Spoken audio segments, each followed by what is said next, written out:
Welcome, Wapham crew, guys, gals, ghouls, friends, fiends, foes, and otherworldly beings.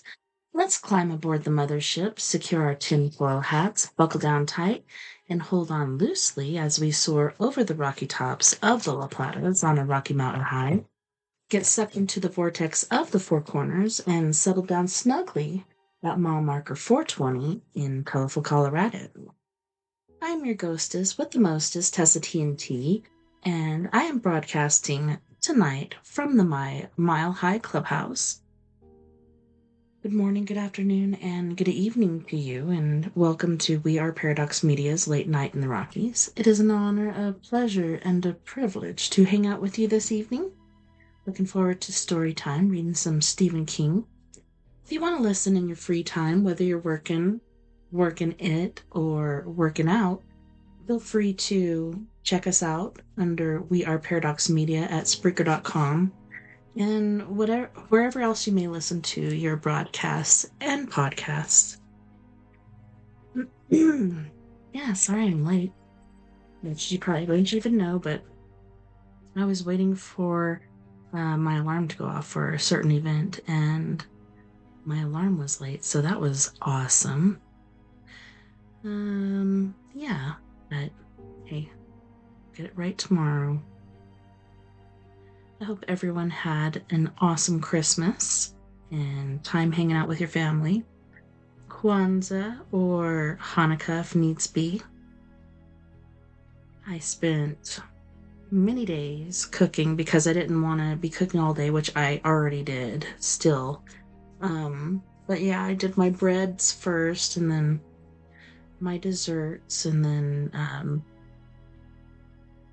the final day, which was Christmas, I did my cranberry pork tenderloin and stuffing that I made out of my Hawaiian rolls that didn't turn out the way I wanted. Man, I made all kinds of stuff. Cranberry sauce. Homemade cranberry sauce is so good. I can't eat the stuff in the can. It's just yucky. Especially after you've already made it and had it, like, there's no going back. And it's so simple. Very delightful. All right. Yeah, I hope you got everything you wanted. We're going to continue on with our book we've been reading from Mr. Stephen King, and it's called You Like It Darker Stories.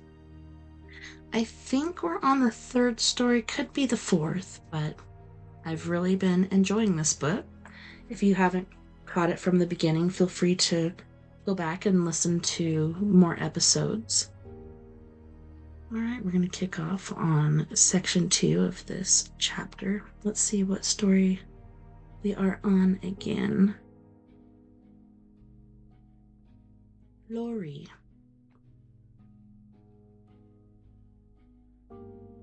2. Lloyd papered the white shag carpet with puppy pads and set up the playpen in his bedroom, pinching his fingers in the process. Then went into his study, fired up his computer, and began reading an article titled, "So You Have a New Puppy."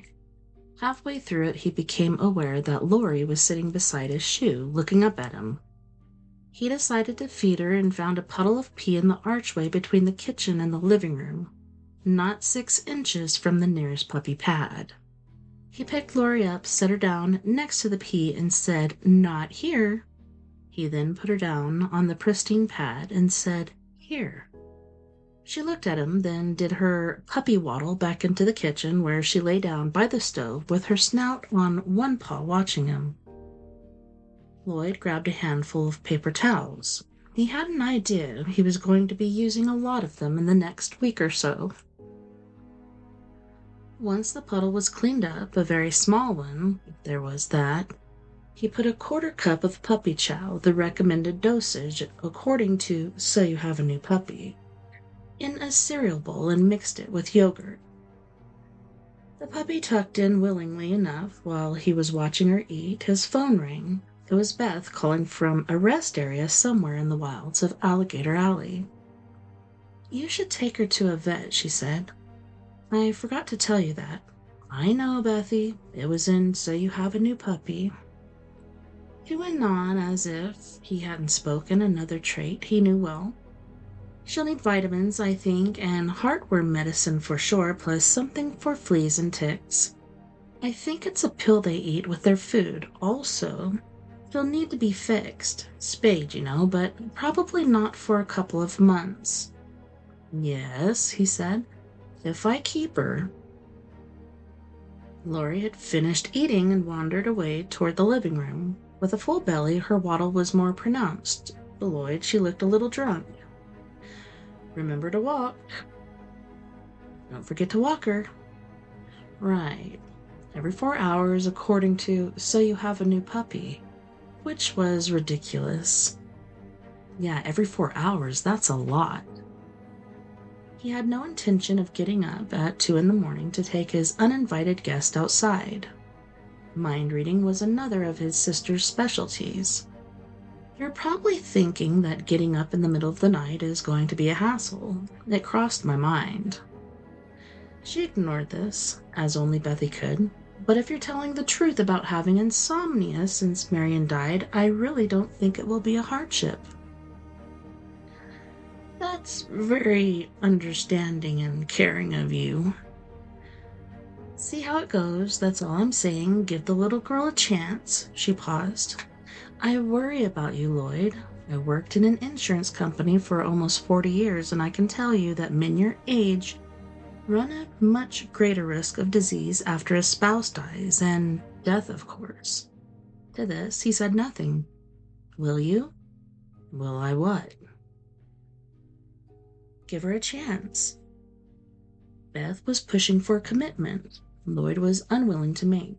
He looked around as if for inspiration and spied a turd, one single small sausage, exactly where the puddle of pee had been, 6 inches from the nearest puppy pad. Well, the little girl's here now, he said. That was the best he could give her. You drive safe. 65 the whole way. I get past a lot, and some people honk at me, but any faster, and I don't trust my reflexes. He said goodbye, grabbed some more paper towels, and picked up the sausage. Lori watched him with her amber eyes. He took her back outside where she did nothing. When he finished the puppy rearing article 20 minutes later, he found another puddle of pee in the archway, 6 inches from the nearest puppy pad. He bent over, hands on his knees, his back giving its usual warring twang. You're on borrowed time, dog. She looked at him. 3. Late that afternoon, 2 more puppy peas, one actually on the pad nearest the kitchen. Lloyd attached the toy-sized leash on and took Lori outside, carrying her in the crook of his arm like a football. He set her down and urged her along the path that ran behind this small development of houses. The path led to a shallow canal that eventually flowed beneath the drawbridge. Their car traffic was currently backed up, waiting for someone's motor sloop to pass from Oscar's Bay into the Gulf of Mexico. The puppy walked in her usual side-to-side waddle, pausing every now and then to sniff at clumps of weeds that, from her perspective, must have looked like impenetrable jungle thickets. A dilapidated boardwalk known as 6 Mile Path for reasons Lloyd had never understood since it was a mile long at least, ran along the side of the canal, and his next-door neighbor was standing there now between signs reading no loitering and no fishing. Further down was one meant to say, watch for alligators, only alligators had been spray-painted over and replaced with aliens. Seeing Don Pitcher hunched over his fancy mahogany cane and hauling at his truss always gave Lloyd a small but unmistakable frisson of mean satisfaction. The man was a jukebox of tiresome political opinions and also an unapologetic gore crow. If anyone in the neighborhood died, Don knew it first. If anyone in the neighborhood was running into financial headwinds, he knew that too. Lloyd's back was no longer what it had been, nor were his eyes and ears, but he was still years from the cane and truss. Or so he hoped. "Look at that yacht," Dan said as Lloyd joined him on the boardwalk. Lori, perhaps frightened of the water, hung back at the end of her leash. "How many poor people do you think that would feed in Africa?" "I don't think even hungry people could eat a boat, Don." "You know what I... Say, what have you got there? New puppy? Ain't he cute?" "It's a she," Lloyd said. "I'm keeping her for my sister." "Hey there, sweetie," Don said, leaning forward and holding out his hand. Lori backed away and barked for the first time since Beth had brought her.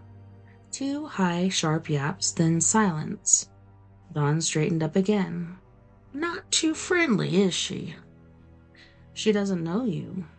"She shit around?" "Not too bad," Lloyd said, and for a while they watched the yacht, which was probably owned by one of Richie Rich's at the north end of Rattlesnake Key. Lori sat at the edge of the splintery boardwalk and watched Lloyd. "My wife won't have a dog," Don said. "Says all they are is a mess and trouble. Had one when I was a boy, a nice old collie. She fell down a well. Cover was all rotted and down she went. Had to haul her up with the whatchacallit." "Is that so?" "Yes, you want to be careful of that one near the road. She runs out in it. There goes your ball game. Look at the size of that fucking boat. A dime to a dollar she grounds." The yacht didn't ground. Once the drawbridge closed and the traffic was moving again, Lloyd looked at the puppy and saw her asleep on her side. He picked her up. Lori opened her eyes, licked his hand, and went back to sleep. "Gotta get back and burn some supper. Take it easy, Don. You do the same and keep an eye on that puppy or he'll chew up everything you own. I have got some toys for her to chew on." Don smiled, revealing a set of mismatched teeth that gave Lloyd the chills. "She'll prefer your furniture. Wait and see."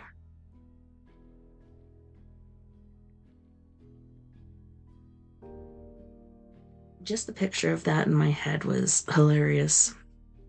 Thanks, Stephen King. Yeah, it's funny, so I was watching Castle Rock, and uh, that's finally over. Not finally, like I didn't enjoy it, but I got through season 2 and then watched more like this, and I scrolled through a bunch of movies, and then I found a new one, and it was quite good. I think it's Mr. Herrender's Phone. Let me look it up really quick. But I was surprised. I didn't even know it was a Stephen King story. Harrigan's. Yes, it's a new edition on Netflix. Mr. Harrigan's Phone. It's pretty dang good, I must say. Yeah, you guys should definitely check it out. The acting is brilliant. Man, what's his name? Donald Sutherland is in it. Jaden Martell, as well as Joe Tippett. Yeah, it's a really good movie if you'd like to watch it. It's just over an hour. 4. While he was watching the TV news that night, Laurie came to the side of his easy chair and gave those same 2 sharp yaps. Lloyd considered her bright-eyed stare, weighed the pros and cons, and then picked her up and set her in his lap. "Wet on me and die." She didn't wet on him. She went to sleep with her nose under her tail. Lloyd stroked her absently while he watched cell phone footage of a terrorist attack in Belgium. When the news was over, he took Lori outside, once more using the football carry. He attached the leash and let her walk to the edge of Oscar Road, where she squatted and did her business. "Right idea. Hold that thought."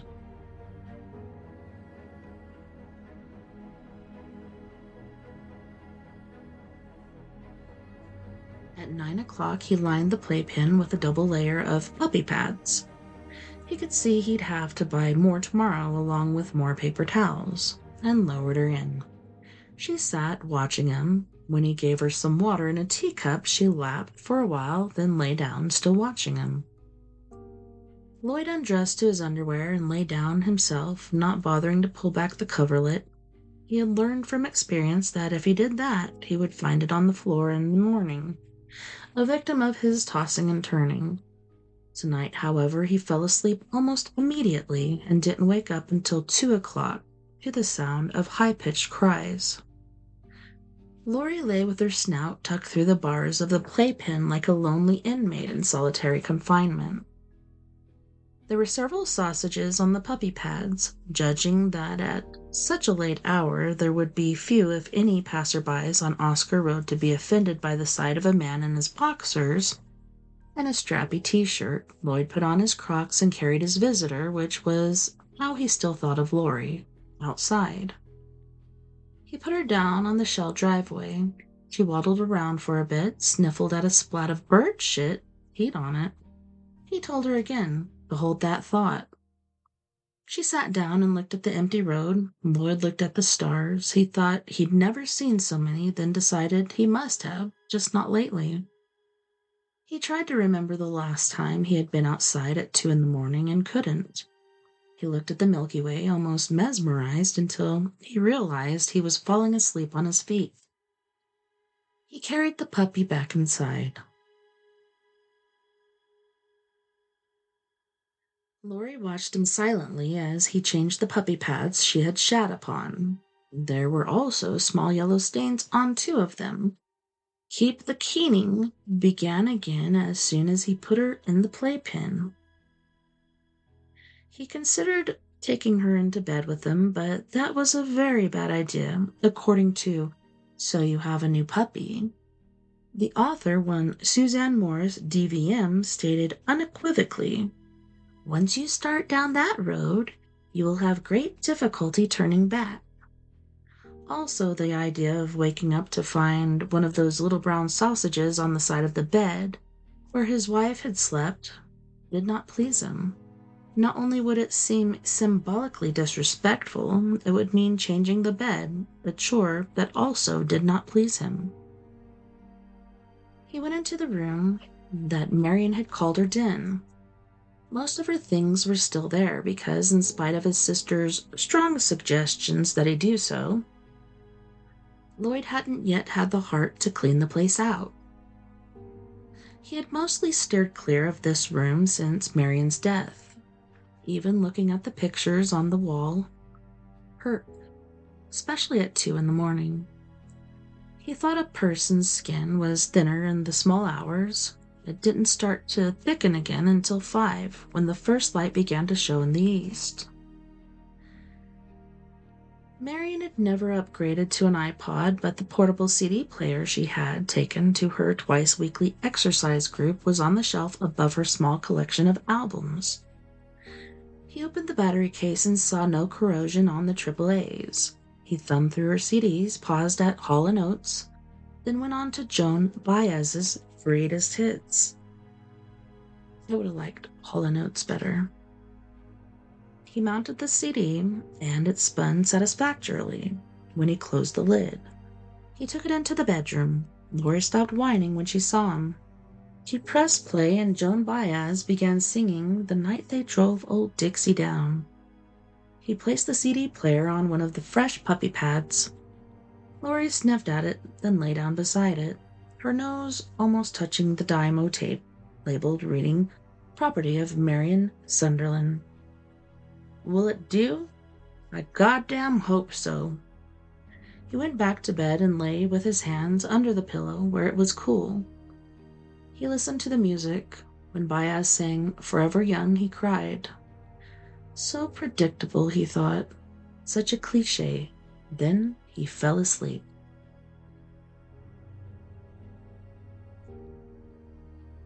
Five. September gave way to October, the best month of the year in upstate New York, where he and Marion had lived until his retirement, And in Lloyd's opinion, in my honest opinion, as they said on Facebook, the best month down here on the west coast of Florida. And in my honest opinion, of course, is IMHO. I guess I was supposed to say that instead of in my honest opinion. Honestly. The worst heat was gone, but the days were still warm, and cold nights of January and February were still on the next calendar. Most of the snowbirds were also on the next calendar, and instead of opening and closing 50 times a day, the Oscar drawbridge only impeded traffic a dozen or so times, and there was so much less traffic to impede. The Rattler Fish House opened after its 3-month hiatus, and dogs were allowed on the so-called puppy patio.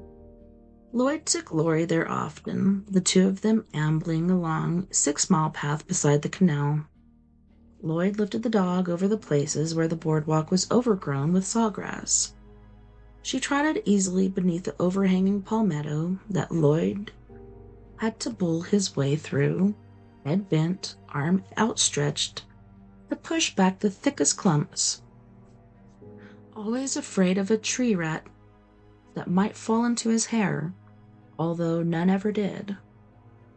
When they arrived at the restaurant, she sat quietly by his shoe in the sunshine, occasionally rewarded for good manners by a piece of French fry from Lloyd's fish and chips basket. The waitresses all oohed and awed over her, bending to stroke her smoky gray fur. Bernadette, the hostess, was particularly taken with her. "That face!" she always said, as if that explained everything. She would kneel beside Lori, which gave Lloyd an excellent and always appreciated view of her cleavage. "Oh, that face!" Lori accepted this attention, but did not seem to crave it. She simply sat, examining her new admirer before returning her attention to Lloyd. Part of that attention might have had to do with the French fries, but not at all. She looked at him just as studiously when he was watching TV, until she fell asleep. She trained quickly, and in spite of Don's prediction, she did not chew the furniture. She did chew her toys, which multiplied from 3 to 6 to a dozen. He found an old crate to store them in. Lori would go to this crate in the morning, put her 4 paws up on the edge, and examine the contents like a public shopper evaluating the produce. At last, she would select one, take it into the corner, and chew it until it bored her.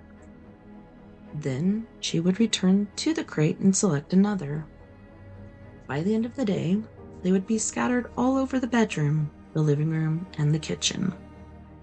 Lloyd's final chore before going to bed was picking them up and returning them to the crate, not because of the clutter, but because the dog seemed to take such satisfaction from surveying her accumulated booty each morning. Beth called often, asking about his eating habits, reminding him of the birthdays and anniversaries of old friends and older relatives, keeping him up to date on how and who had died. She always ended by asking if Lori was still on probation. Lloyd said yes until one day in the middle of October. They had just come back from the fish house, and Lori was sleeping on her back in the middle of the living room floor, legs splayed to the 4 major points of the compass. The breeze from the air conditioner was ruffling her belly fur, and Lloyd realized she was beautiful. It wasn't sentiment, only a fact of nature. He felt the same about the stars when he took her out for her final pee of the evening. "No, I guess we're past the probation stage, but if she outlives me, Bethy, you're either taking her back and fuck Jim's allergies, or you're finding a good home for her." "I copy you, rubber ducky." The rubber duck thing was something she'd picked up from an old trucking song back in the 70s and had hung on to ever since. There was another thing about Beth that Lloyd found simultaneously endearing and as annoying as shit. "I'm pleased it's working out," she lowered her voice. In truth, I didn't think it would. Then why did you bring her? Shot in the dark. I knew you needed something more labor intensive than a goldfish. Has she learned to bark? It's more of a yark. She does it when the postman comes, or UPS, or if Dawn drops by for a beer. Always just the two. Yark, yark, and done. When are you coming up this way? I came last time. It's your turn to come down here. I'll have to bring Lori. There's no way I'm leaving her with Dawn and Evelyn Pitcher. Looking at his sleeping puppy, he realized that there was no way he was leaving her with anyone. Even short trips to the supermarket made him nervous about her, and he was always relieved to see her waiting at the door when he came home. Then bring her. I'd love to see how much she's grown. What about Jim's allergies? Fuck his allergies, she said, and hung up laughing.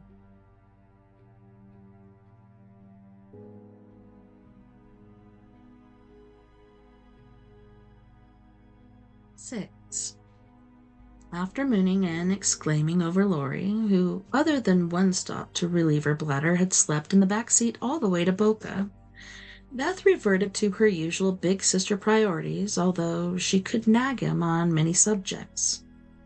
She was a virtuoso that way, and her main issue this time was Dr. Albright and Lloyd's need to see him for an overdue checkup. Although you look good, she said, I have to say it, you actually appear to have a tan, assuming that's not jaundice. Just sun. I walk Lori 3 times a day, on the beach when we get up, on 6-mile path to the fish house where I have lunch, and back on the beach in the evening. For the sunset, she doesn't care about it. Dogs have no aesthetic sense, but I enjoy it. You walk her on the canal boardwalk? Jesus, Lloyd, that thing's a wreck. It's apt to collapse under you someday and dump you into the canal, along with Princess here. She rubbed the top of Lori's head. It's been there for 40 years or more. I think it will outlast me. Have you made that doctor's appointment yet? No, but I will. She held up her phone. Do it now, why don't you? I want to watch you. He could tell by the look in her eyes that she didn't expect him to take her up on this, which was one reason he did it. But not the only reason. In previous years, he had dreaded going to the doctor. Kept expecting that moment, no doubt conditioned by too many TV shows when the doctor would look at him gravely and say, I have some bad news. Now, however, he felt good. His legs were stiff when he got up in the morning, probably from so much walking, and his back was creakier than ever. But when he turned his attention inward, he found nothing worrisome. He knew that bad things could grow unfelt in an old man's body for quite some time, creeping along until it was time to dash, but nothing had progressed to the point where there was an outward manifestation. No bloody stool or sputum, no deep pain in the gut, no trouble swallowing, no painful urination. He reflected that it was much easier to go to the doctor when your body was telling you there was no reason to do so. What are you smiling about? Beth sounded suspicious. Nothing. Give me that. He reached for the phone. She held it away from him. If you really mean to do it, use your own.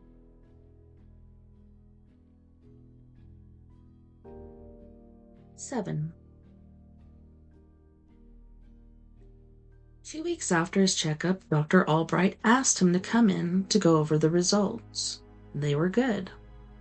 Your weight's pretty much where it should be, your blood pressure's fine, ditto reflexes. Your cholesterol numbers are better than the last time you let us take some of your blood. I know it's been a while, Lloyd said. Probably too long. No probably about it. Anyway, no need to put you on lipids as of now, which you should see as a victory. At least halfway patients your age take them. I do a lot of walking, Lloyd said. My sister gave me a dog, a puppy. Puppies are God's idea of a perfect workout program. How are you doing otherwise? Are you coping? Albright didn't need to be more specific.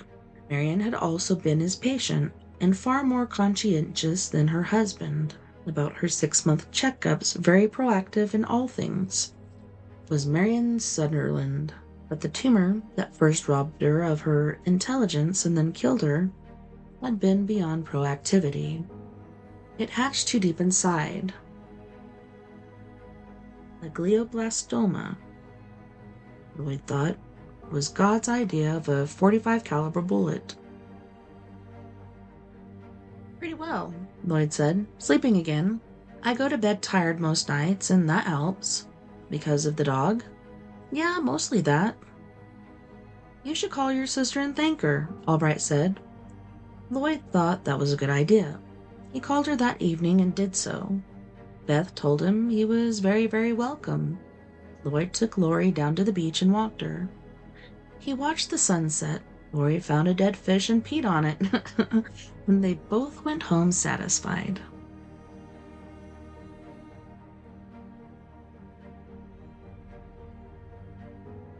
Eight.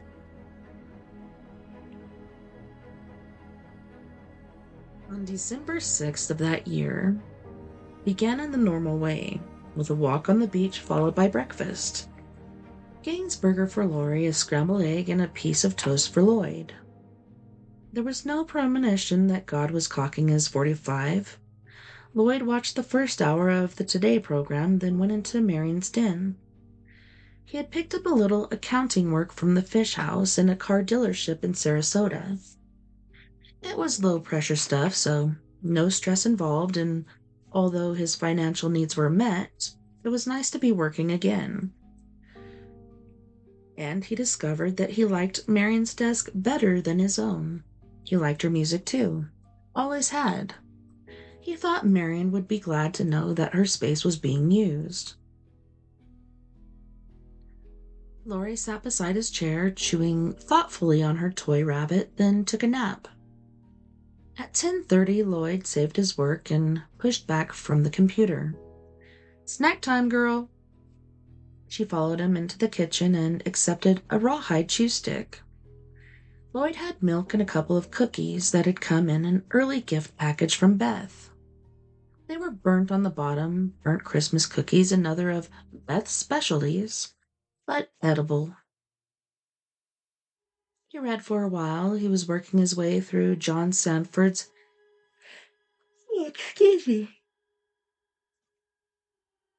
hefty oeuvre, and was eventually roused by a familiar jingling.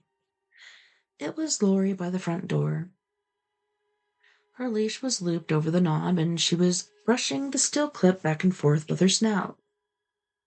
Lloyd looked at his watch and saw it was 11:45.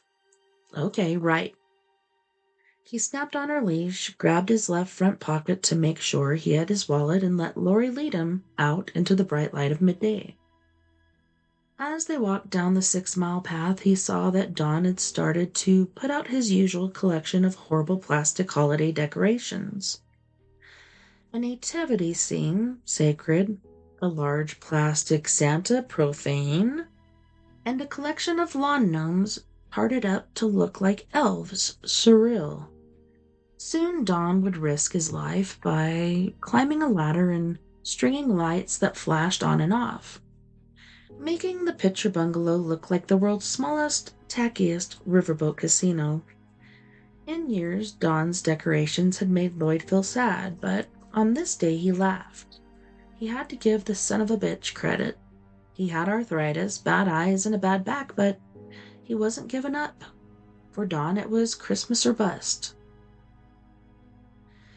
Evelyn came out of the picture's back deck. She was wearing a misbuttoned pink wrapper. There was some kind of whitish-yellow cream smeared on her cheeks, and her hair was every which way. Don had confided to Lloyd that his wife had begun to lose the plot a little bit, and today she certainly looked it. Have you seen him? She called. Lori looked up and gave her trademark greeting. Yark, yark. Who, Don? No, John Wayne, of course, Don. Who else? I haven't, Lloyd said. Well, if you do, tell him to stop farting around and finish the damn decorations. The lights are hanging down, and the wise men are still out in the garage. That man is loopy. I'll pass it along if I see him. Evelyn leaned over the rail, alarmingly far. It's a good-looking dog you got there. What's his name again? Lori, Lloyd told her, as he had many times before. Oh, a bitch, a bitch, a bitch, Evelyn cried in a kind of Shakespearean fervor and then uttered a cackle. I'll be glad when goddamn Christmas is over. You can tell him that too. She straightened up, a relief Lloyd did not think he could have caught her if she'd fallen, and went back inside. Lori got to her feet and trotted down the boardwalk, turning toward the smells of fried food wafting from the fish house.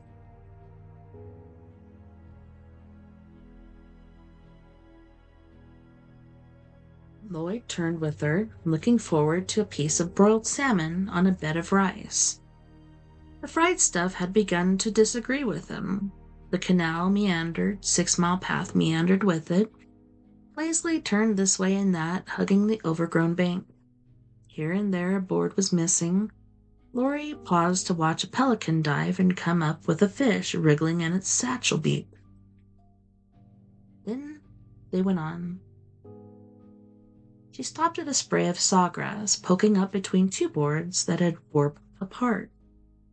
Lloyd lifted her over it by the belly. She was getting too big for that football carry now.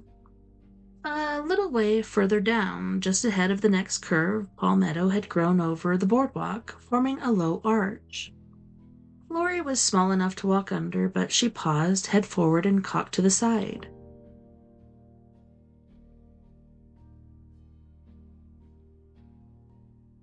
Lloyd caught up with her and bent to see what she was looking at. It was Don Pitcher's cane, and although it was made of stout mahogany, a crack ran halfway up its length from the rubber tip. Lloyd picked it up and examined 3 or 4 drops of blood dotting the wood. This isn't good. I think we better go, but Lori bolted ahead, jerking the leash out of his hand. She disappeared under the green arch, the handle of the leash clattering and spinning behind her. Then the barking began. Not just her usual double yark, but a volley of more urgent sounds. Alarmed, Lloyd ducked through the palmetto, waving the cane this way and that to push bushes out of it aside. The branches whipped back, scratching at his cheeks and forehead. On some of them were beads and smears of blood. There was more blood on the boards. On the other side, Lori stood with her front legs spread, her back bowed and her muzzle touching the boards. She was barking at an alligator. It was dark green, a full-grown adult at least 10 feet long.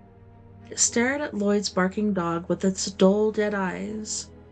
It was splayed atop Don Pitcher's body, its blunt shovel nose resting on Don's sunburnt neck, its short, scaly forepaws possessively cupping Don's bony shoulders. It was the first alligator Lloyd had seen since a trip to Jungle Gardens in Sarasota with Marion. And that had been years ago. The top of Don's head was pretty much gone. Lloyd could see splintered bone through what remained of his neighbor's hair. An ooze of blood still wet lay drying on his cheek. There were oatmeal-y strands in it. Lloyd realized he was looking at some of Don Pitcher's brain. That Don had been thinking with that very stuff perhaps only minutes ago seemed to render the whole world meaningless. The handle of Lori's leash had dropped over the side of the boardwalk and into the canal. She continued to bark. The alligator regarded her, for the moment not moving. It looked remarkably stupid. Lori, shut up! Shut the fuck up! He thought of Evelyn Pitcher standing on her back deck like an actress on the apron of the stage, crying, "Oh, a bitch! A bitch! A bitch!"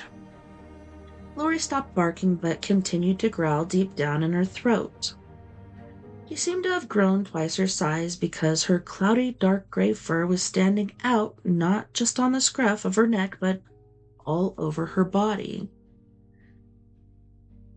Lloyd dropped to one knee, never taking his eye off the gator, and plunged his left hand into the canal, feeling for the leash. He found the cord, yanked the handle up, clutched it, and got back to his feet. He tugged the leash. At first, it was like pulling on a post stuck in the ground. Lori was that braced, but then she turned toward him. When she did, the gator raised its tail and brought it down. A flat thwack that sprayed droplets of water and made the boardwalk tremble. Lori cringed and jumped onto Lloyd's sneakers. He bent and picked her up, never taking his eyes from the gator. Lori's body was thrumming, as if an electrical current were passing through it. Her eyes were wide enough to show the whites all around. Lloyd had been too stunned by the sight of the alligator astride his dead neighbor's body to be afraid. And when feeling did return, it wasn't fear but a kind of protective rage. He unclipped the leash from Lori's collar and dropped it. "Go home. Do you hear me? Go home. I'll be right behind you." He bent down, still watching the alligator, which never took its eyes from him. He had carried Lori like a football many times when she was smaller. Now he hiked her like one through his legs and directly into the palmetto arch. There was no time to see if she was going. Alligator came at him. It moved with amazing speed, kicking Dawn's body several feet behind it, with its rear legs as it pushed off. Its mouth opened, exposing teeth like a dirty picket fence. On its leathery, pinkish-black tongue, Lloyd could see bits of Dawn's shirt. He struck at it with the cane, bringing it down around in a sideways sweep. It whacked the side of the gator's head below one of those weirdly expressionless eyes, and broke along the crack in the mahogany. The broken piece twirled away and fell into the canal. The gator stopped for a moment, as if surprised, then came on. Lloyd could hear the clitter of its claws. Its mouth yawned, its lower jaw skidding along the boardwalk. Lloyd thought of nothing. Some deeper part of him took over. He stabbed out with what remained of Dawn's cane, plunging the jagged end into the whitish flesh at the side of the alligator's shovel head. Grasping the cane's handle with both hands, he leaned forward, putting his weight into it and pushing as hard as he could. The alligator was momentarily driven sideways. Before it could recover, there came a rapid series of cracking sounds like blanks from a track starter's pistol. Part of the old boardwalk slumped, spilling the gator's top half into the canal. Its tail came down, whacking the twisted boards and making Dawn's body jump. The water boiled. Lloyd struggled for balance and stepped back as the gator's head surfaced, the jaws snapping. He stabbed at it again, not aiming, but the jagged stub of the cane went into the gator's eye. It reared backward, and if Lloyd hadn't let go of the cane's curved handle, he would have been pulled into the water on top of it. He turned and bolted through the palmetto with his arms outstretched in front of him, expecting at any moment to be bitten from behind or thrust upward as the gator swam under the boardwalk, planted itself on the mucky bottom, and battered its way after him. He came out on the other side, daubed with Dawn's blood and bleeding from his own scratches. Lori had not gone home. She was standing 10 feet down, and when she saw him, she raced toward him. Bunching her hindquarters and leaping, Lloyd caught her, like a football, like a Hail Mary pass, and ran, hardly aware that Lori was wriggling in his arms and whining, and covered his face with frantic licks, although he would remember this later and call them kisses. Once he was off the boardwalk and on the shell path, he looked back expecting to see the alligator hustling after them along the boardwalk with its eerie, unexpected speed. He made it halfway up the path to his house before his legs gave out and he sat down. He was crying and shaking all over. He kept looking back, watching for the gator. Lori kept licking his face, but her trembling had begun to subside. When he felt able to walk again, he carried Lori the rest of the way to his house. Twice he felt faint and had to stop. Evelyn came back onto her deck as he trudged toward his back door. You know, if you carry a dog around like that, it will start expecting it all the time. Did you see Don? He needs to finish putting up his Christmas decorations. Did she not see the blood? Lloyd wondered, or did she not want to see it? There's been an accident. What kind of accident? Someone run into the goddamn drawbridge again? Go inside, he said. He went inside himself without waiting to see if she did so. He got Lori a fresh bowl of water and she lapped at it eagerly. While she did that, Lloyd called 911.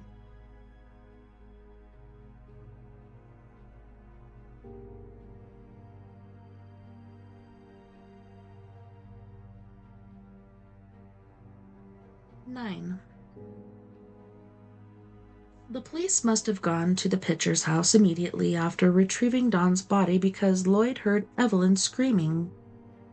Those screams probably didn't go on for long, but it seemed long.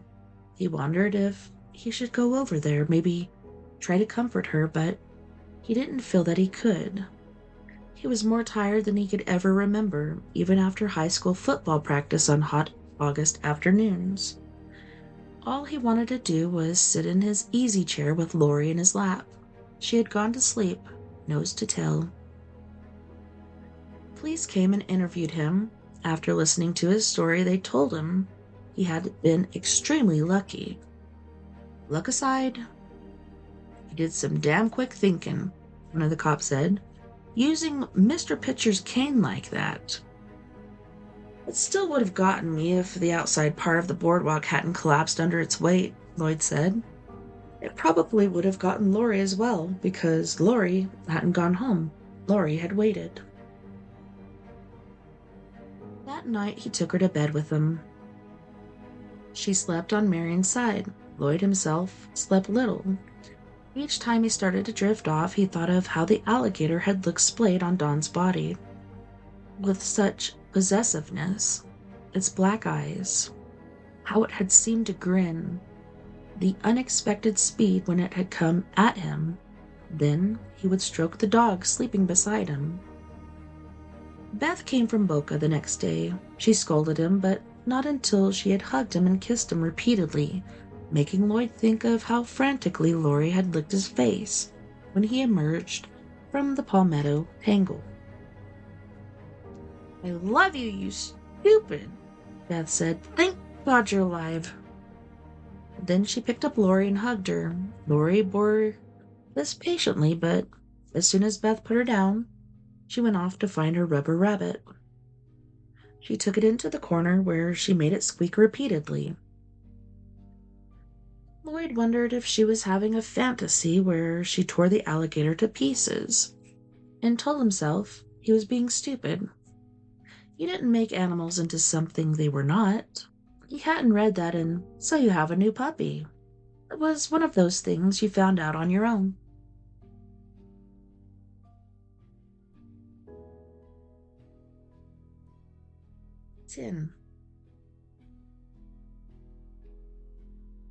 The day after Beth's visit, a game warden from Florida Fish and Wildlife came to see Lloyd.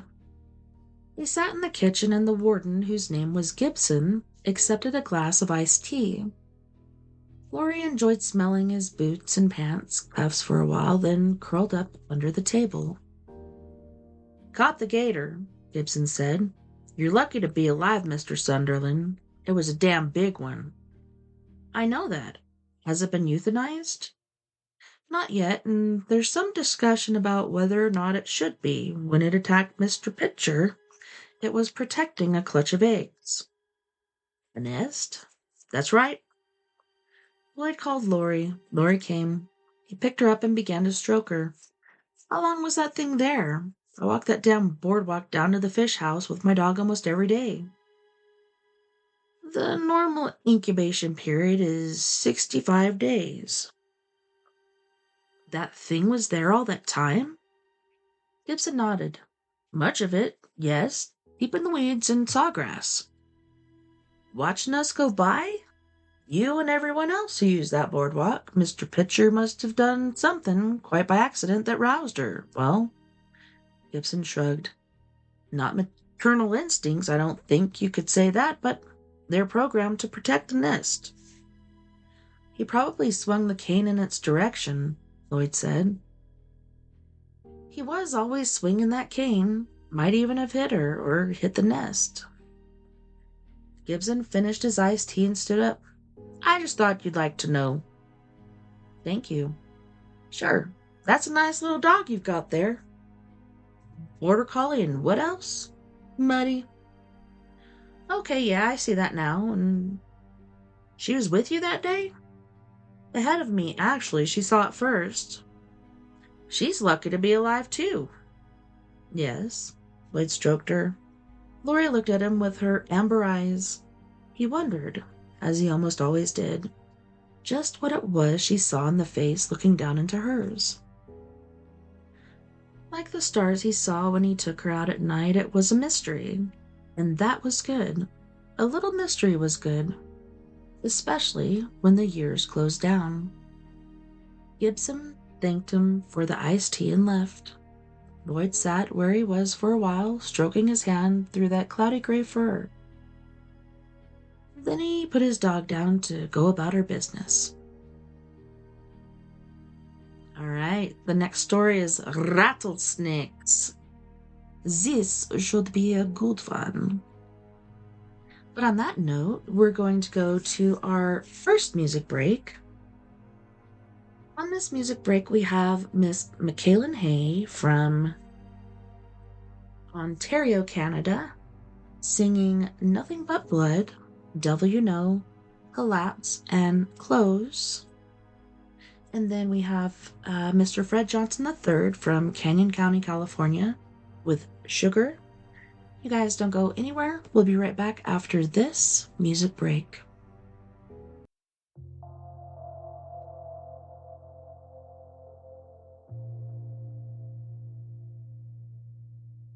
There's too much sky, too blue, too white. The birds on the wire are singing, but I don't know why. Why aren't the roses hanging their heads? They're standing straight up, blooming instead. Now that we're apart, there's nothing but blood in my heart.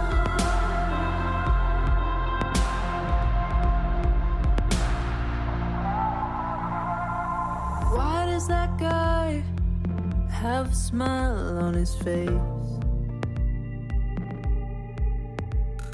Why is the sun even shining today? Why are the headlines talking about love? Don't they all know what happened to us? Now that we're apart, there's nothing but blood in my heart.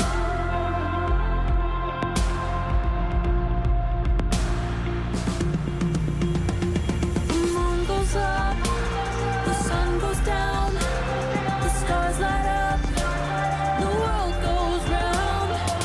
Every day, life moves on, it don't stop for anyone.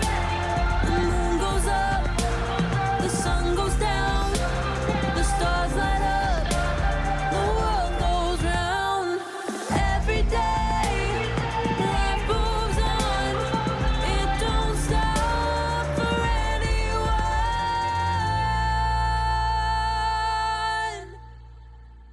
Now that we're apart, there's nothing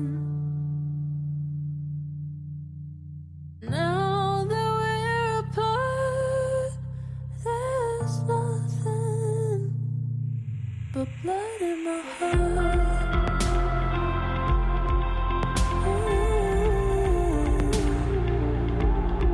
Blood in my heart.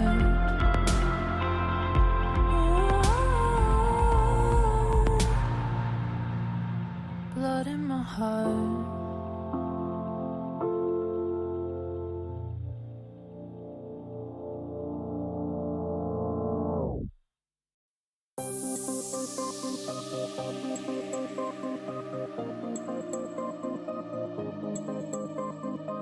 Your troubled heart bleeds like a river. It's rushing towards fields painted greener.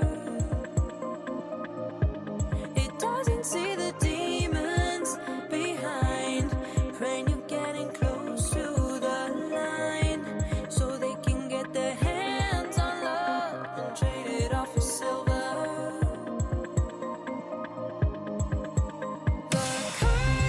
Nice, but what it hides is worse than sticks and stones. Before you climb the fence tonight, look through the microscope. Better the devil you know. Better the devil you know. Better the devil you know. Better the devil you know. Your nervous spine is crawling with shivers. You're standing right in the eye of a blizzard. You're inches from a shelter, so near to warmth of a home in a chandelier, shining down its light on love, wishing you'd be closer. The curtain's nice, but what it hides is worse than sticks and stones. Before you climb the fence tonight, look through the microscope. Better the devil you know. Better the devil you know. Better the devil you know. Better the devil you know.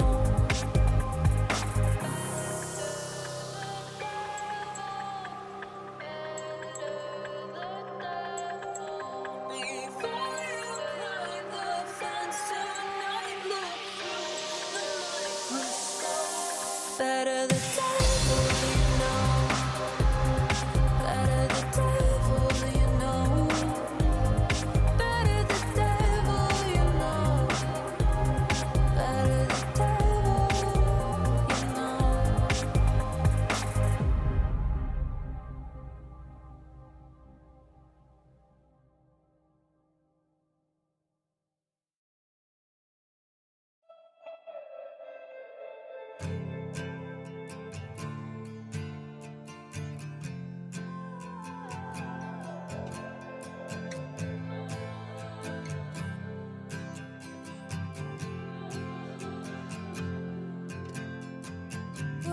Where'd you go?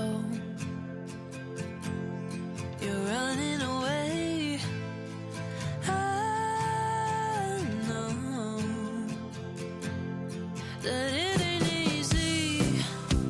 I see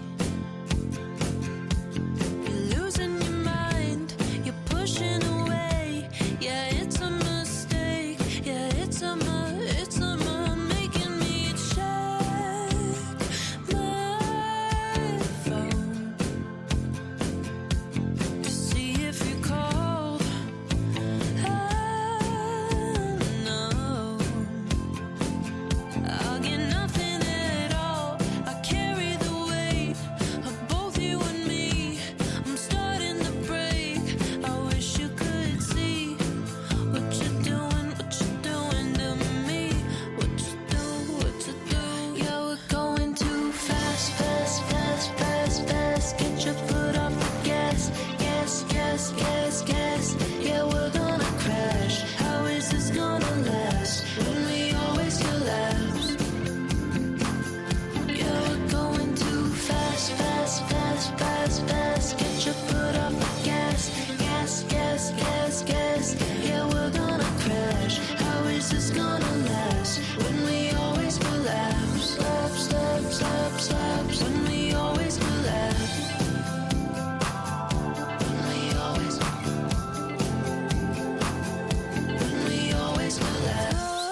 so surprised I worked out a smile, out a smile, out a smile. 'Cause I've grown and I've changed. Yeah, we went separate ways. How come we're both back here? 'Cause you pushed me away, had my life rearranged, but still we're both back here. Back here. Close to me, I want you close to me. I can see that you wanted me. Follow me, baby, just follow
world go round, my sugar.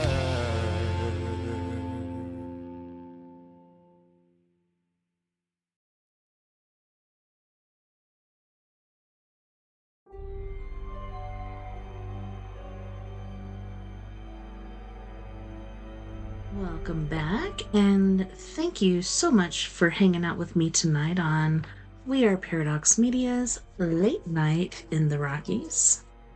That was an awesome music break. These guys are so talented. I really enjoyed it. I hope you did too. And some people are like, why do you take breaks? Well, my voice needs a break. Like, after a while, it starts to get dry and rustic. I don't know if you've noticed. You probably have, since you are a listener. But, yes. So, tonight is story time with me, TessaTNT, and we have been partaking in Mr. Stephen King's... I keep wanting to call him Dr. Stephen King because he's just brilliant. But yes. You Like It Darker? Stories. We've gotten to the story Rattlesnakes. July through August 2020. Let me turn down the lights. I wasn't surprised when I saw the elderly woman pushing the double stroller with the empty seats. I had been forewarned. This was on Rattlesnake Road, which winds the 4-mile length of Rattlesnake Key on the Florida Gulf Coast. Houses and condos to the south, a few McMansions at the north end. There's a blind curve, half a mile from Greg Ackerman's McMansion, where I was staying that summer, bouncing around like the last pea in an oversized can. Tangled undergrowth higher than my head, and I'm 6'4", flank the road, seeming to press in and make what was narrow to begin with even narrower. The curve was marked on either side by fluorescent green plastic kids, each bearing the warning, "Slow! Children at play." I was walking, and at the age of 72, in the simmering heat of a July morning, I was going plenty slow. My plan was to walk to the swing gate which divides the private part of the road from the part the county maintains, then go back to Greg's house. I was already wondering if I'd bitten off more than I could chew. I hadn't been entirely sure. Greg wasn't putting me on about Mrs. Bell, but here she was, and pushing her oversized stroller towards me. One of the wheels had a squeak and could have used some oil. She was wearing baggy shorts, sandals with knee-length socks, and a big blue sun hat. She stopped, and I remembered Greg asking me if her problem, that's what he called it, would give me a problem. I said it wouldn't, but now I wondered. "Hello, I think you must be Mrs. Bell. My name is Vic Trenton. I'm staying at Greg's house for a while." "Friend of Greg's? How nice. An old friend?" "We worked in the same Boston ad agency. I was a copywriter and he..." "Pictures and layouts, I know, before he made the big bucks." She pushed the double pram closer, but not too close. "Any friend of Greg's, so on and so forth. It's a pleasure to meet you. Since we are going to be neighbors for as long as you'll be here, please call me Alita. Or Allie, if you like. Are you okay? No sign of this new flu?" "I'm okay. No cough, no fever. I assume you are too." "I am, which is good. As old as I am, and with a few of the usual old person medical issues, one of the few nice things about being here in the summer is how most people clear out. I saw on the news this morning that Dr. Fauci is saying there could be 100,000 new cases every day. Can you believe that?" I told her I'd seen the same thing. "Did you come here to get away from it?" "No, I needed some time off and the place was offered to me, so I took it. That was far from the whole story. I think you're a little crazy to be vacationing in this part of the world during the summer, Mr. Trenton. According to Greg, you are the one who's crazy, I thought, and judging by the stroller you're wheeling around, he wasn't wrong. Vic, please, I said, since we're neighbors. Would you like to say hello to the twins? She gestured to the pram. On the seat of one was a pair of blue shorts, on the other a pair of green ones. Draped over the backs of the seats were joke shirts. One said bad, the other said better. This one is Jacob, indicating the blue shorts, and this one is Joseph. She touched the shirt that said batter. It was a brief touch, but gentle and loving. Her look was calm but cautious, waiting to see how I'd respond.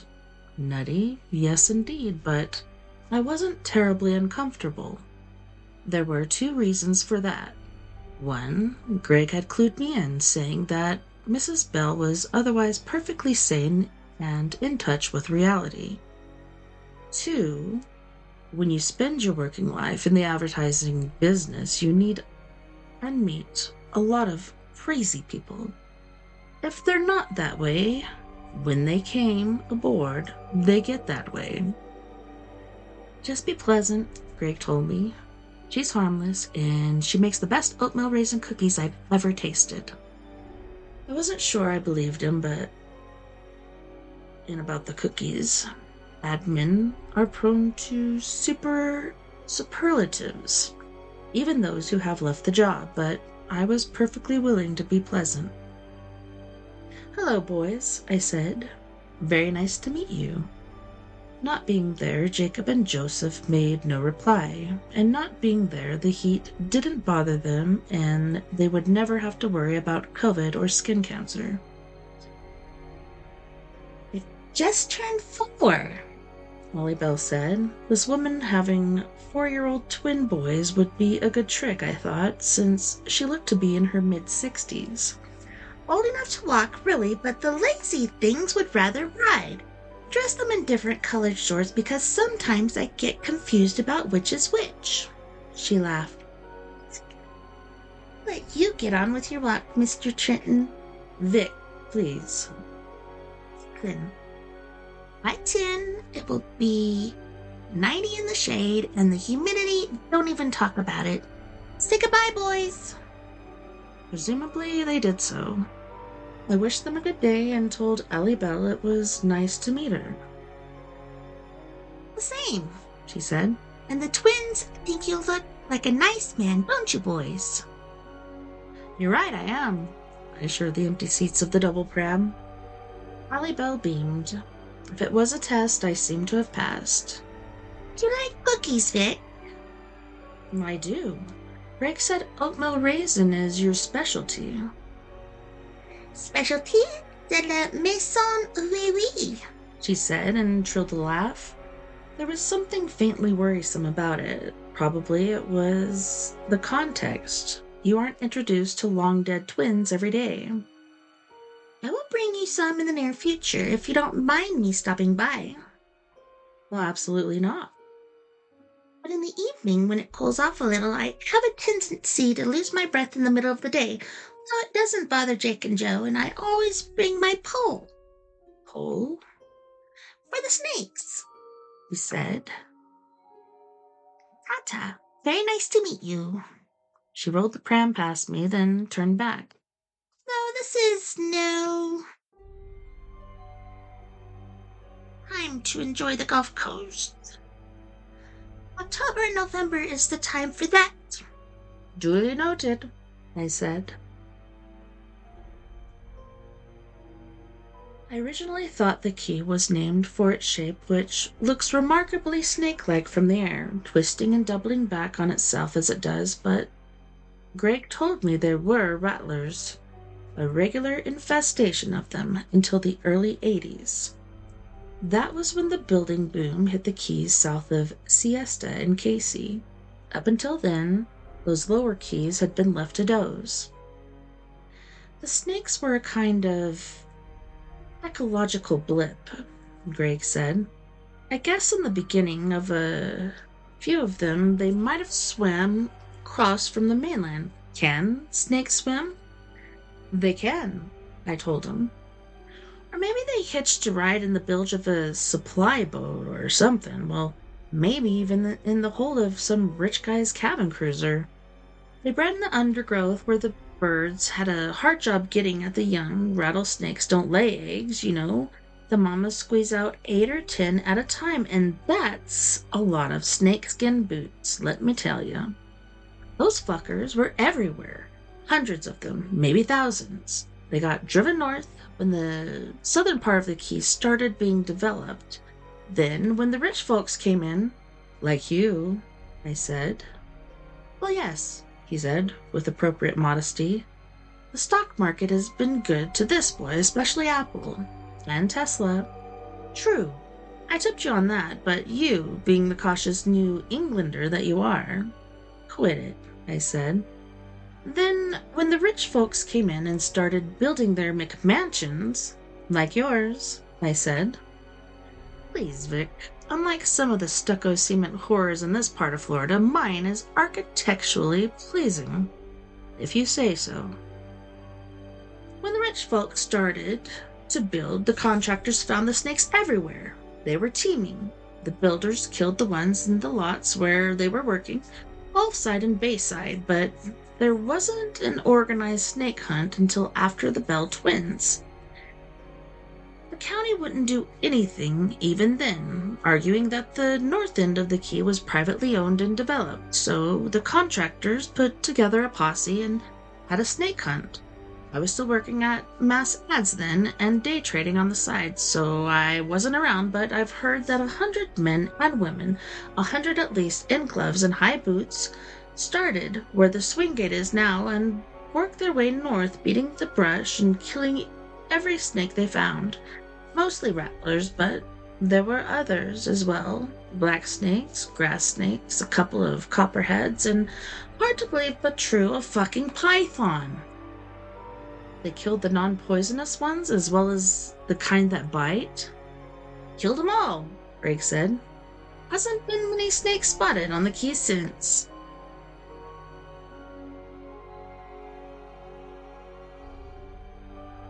He called that night. I was sitting out by his pool, sipping a gin and tonic and looking at the stars. He wanted to know how I was enjoying the house. I said I was enjoying it just fine and thanked him again for letting me stay there. Although this time is no time to enjoy the key, he said, especially with most of the tourist attractions shut down because COVID. Best times. October and November, Mrs. Bell told me. Allie. You met her. Yes, indeed. Her and the twins, Jacob and Joseph. At least, I met their shorts and shirts. There was a pause, and then Greg said, Are you okay with that? I was thinking that, Donna, when I offered you the place, I never thought about how it might make you remember. I didn't want to go there, even after all those years. It's fine. You were right. Allie Bell seems like a very nice woman, otherwise offered me cookies. You'll love them. I thought of the little round spots of color in her cheeks. She assures me she doesn't have COVID, which she called the new flu, and she wasn't coughing, but she didn't look exactly healthy. I thought of the double stroller with its empty shirts and shorts. Physically, I mean. She said something about having medical issues. Well, she's in her 70s. That old, I guess 60s. She and her husband were the first ones to build on the north end, and that was back when Carter was president. All I'm saying is that when you get into your 70s, your equipment is off the warranty.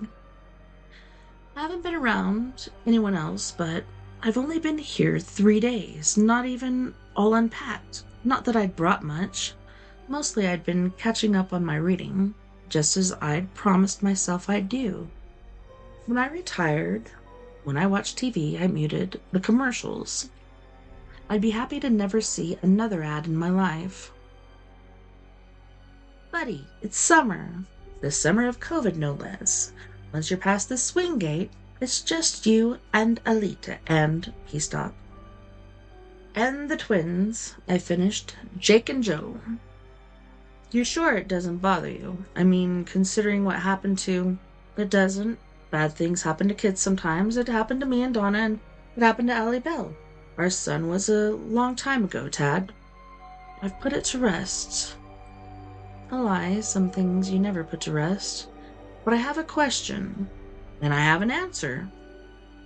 That made me laugh. Greg Ackerman, older and richer, but still a smartass. When we had the Bright Company soft drink account, he once came to a meeting with a bottle of Bright Cola with a distinctive long neck sticking out of his unzipped fly. Does she know?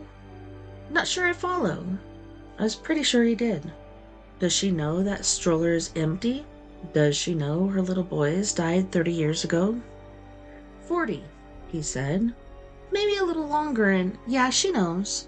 Are you positive, or only pretty sure? Positive, he said, and then paused. Almost. That was Greg, too. Always leave yourself an out.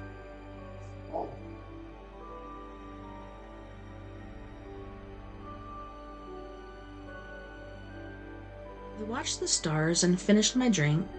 Thunder bumbled and rumbled on the Gulf, and there were unfocused flashes of lightning, but I thought those were empty threads. I finished unpacking my second suitcase, something that should have been done 2 days ago. When that was done, it took all of 5 minutes. I went to bed. It was the 10th of July. In the larger world, COVID cases had passed 3 million just in the United States. Greg had told me I was welcome to stay in his place all the way through September if I wanted. I told him I thought 6 weeks would be enough to clear my head, but now that it had cooled off, I thought I might stay longer, wait out the dread disease. The silence, broken only by the sleepy sound of waves hitting Greg's shingle of beach, was exquisite. I could get up with the sun and take my walks earlier than I had today, and maybe give Allie Bell a miss by doing so. She was pleasant enough, and I thought Greg was right. She had at least 3 of her 4 wheels on the road, but that double pram with the shorts of different colors on the seats, that was creepy. Bad and badder, I murmured. The master bedroom slider was open, and a puff of breeze lifted the thin white curtains, turning them into arms. I got Greg's concern about the phantom twins as they related to me. At least now I did. My understanding came late, but wasn't better late than never the accepted wisdom? I had certainly never made the connection to my life when he first told me about Alita Bell's eccentricity. The connection was to my son, who also died and at roughly the same age as Jacob and Joseph, but Tad wasn't the reason I felt I had to get away from New England. At least for the reason I felt I had to get away for a while. That grief was old. In this ridiculously oversized house, and during these hot summer weeks, I had a new one to deal with.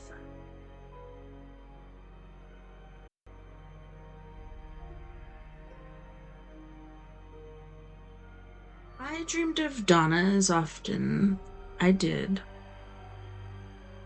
In this one, we were sitting on the couch in our old living room holding hands. We were young. We were talking. That was all. That was the whole dream, but I woke up with tears on my face. The wind was blowing harder now, a warm wind, but it made the curtains look more like reaching arms than ever. I got up to close the slider, then went out on the balcony instead. On the daytime, you could see the entire sweep of the Gulf from the upstairs bedrooms. Greg had told me I was welcome to use the master's, so that's what I did. But in the early hours of the morning, there was only black, except for the occasional flashes of lightning, which were closer now. and the thunder was louder, the threat of a storm no longer empty. I stood at the rail above the flagstone patio in the swimming pool with my t-shirt and boxers flapping around me. I could tell myself it was the thunder that was awakening me, but it could be the freshening wind, but of course it was the dream. The two of us on the couch holding hands and able to talk about what was between us. The loss was too big, too permanent, too there. It wasn't rattlesnakes that killed our son. He died of dehydration in a hot car. I never blamed my wife for it. She almost died with him. I never even blamed the dog, a St. Bernard named Cujo, who circled and circled our dead Ford Pinto for 3 days under the hammering sun ray. Oh my gosh. He's referencing the movie Cujo. There's a book by Lemony Snicket, a series of unfortunate events in that perfectly describe what happened to my wife and son. The house where our car died because of a plugged needle valve that would have taken a mechanic 5 minutes to fix was far out in the country and deserted. The dog was rabid. If Tad had a guardian angel, he was on vacation that July. That would totally suck in a July heat, holy shnikes. All that happened a long time ago, decades. I went back inside, closed the slider, and latched it for good measure. I lay back down and was almost asleep when I heard a faint squeaking sound. I sat bolt upright, listening. You get crazy ideas sometimes, ones that would seem ridiculous in broad daylight but seem quite plausible in the same hours of the morning. I couldn't remember if I'd locked the house, and it was all too easy to imagine that Allie, a lot crazier than Greg believed, was downstairs, that she was pushing the double stroller with the squeaky wheel across the great room to the kitchen, where she would leave a Tupperware container of oatmeal raisin cookies, pushing the stroller and believing that her twins, 40 years dead, were sitting in the seats. Squeak. Pause. Squeak.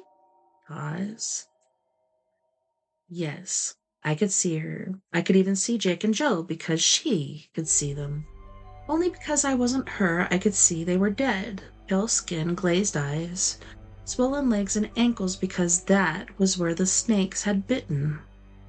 It was ridiculous, idiotic. Even then, sitting upright in bed with the sheet cuddling in my lap, I knew it. And yet, squeak, pause, squeak, pause. I turned on the bedside lamp and crossed the room, telling myself I wasn't scared. I turned on the room's overhead light, then reached through the doorway and turned on the upstairs gallery's track lighting, also telling myself no one was going to clutch my groping hand and I wasn't going to scream as someone did. I went halfway across the gallery and looked over the waist-high rail. No one was in the great room, of course, but I could hear the first patters of rain hitting the downstairs windows, and I could hear something else as well. Squeak, pause. Squeak, pause. I had neglected to turn off the overhead paddle fan. That was what was squeaking. In the daytime, I hadn't even heard it. The switch was at the head of the stairs. I flipped it. The fan coasted to a stop, giving one more squeak as it did so. I went back to bed but left the table lamp on, turned to its lowest setting. If I had another dream, I didn't remember it in the morning.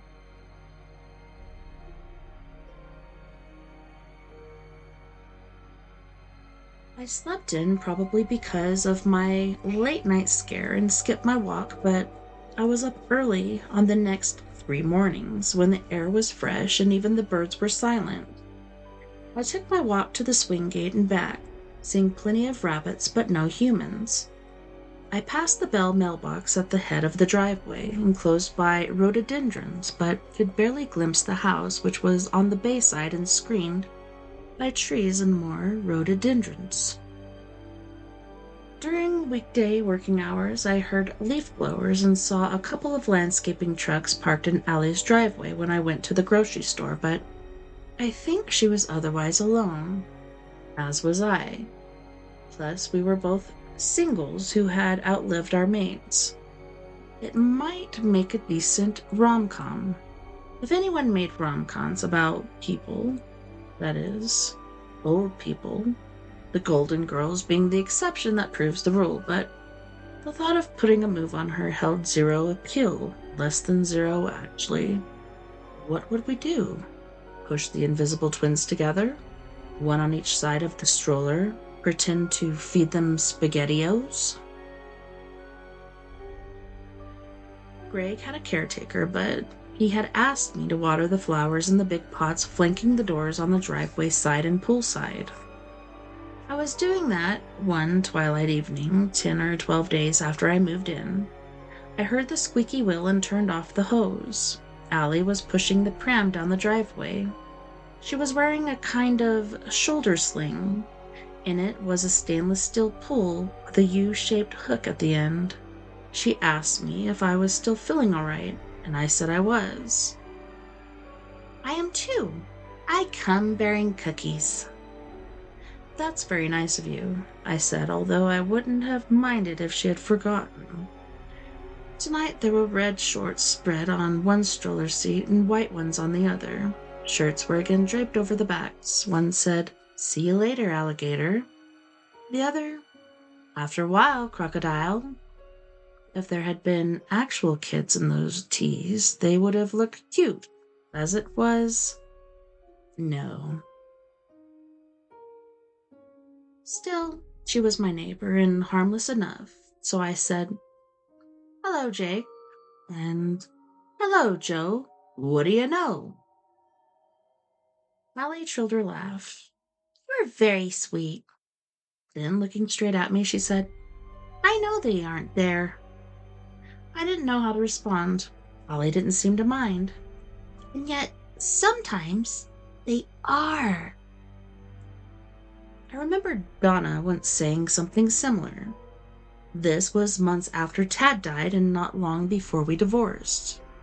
"Sometimes I see him," she said.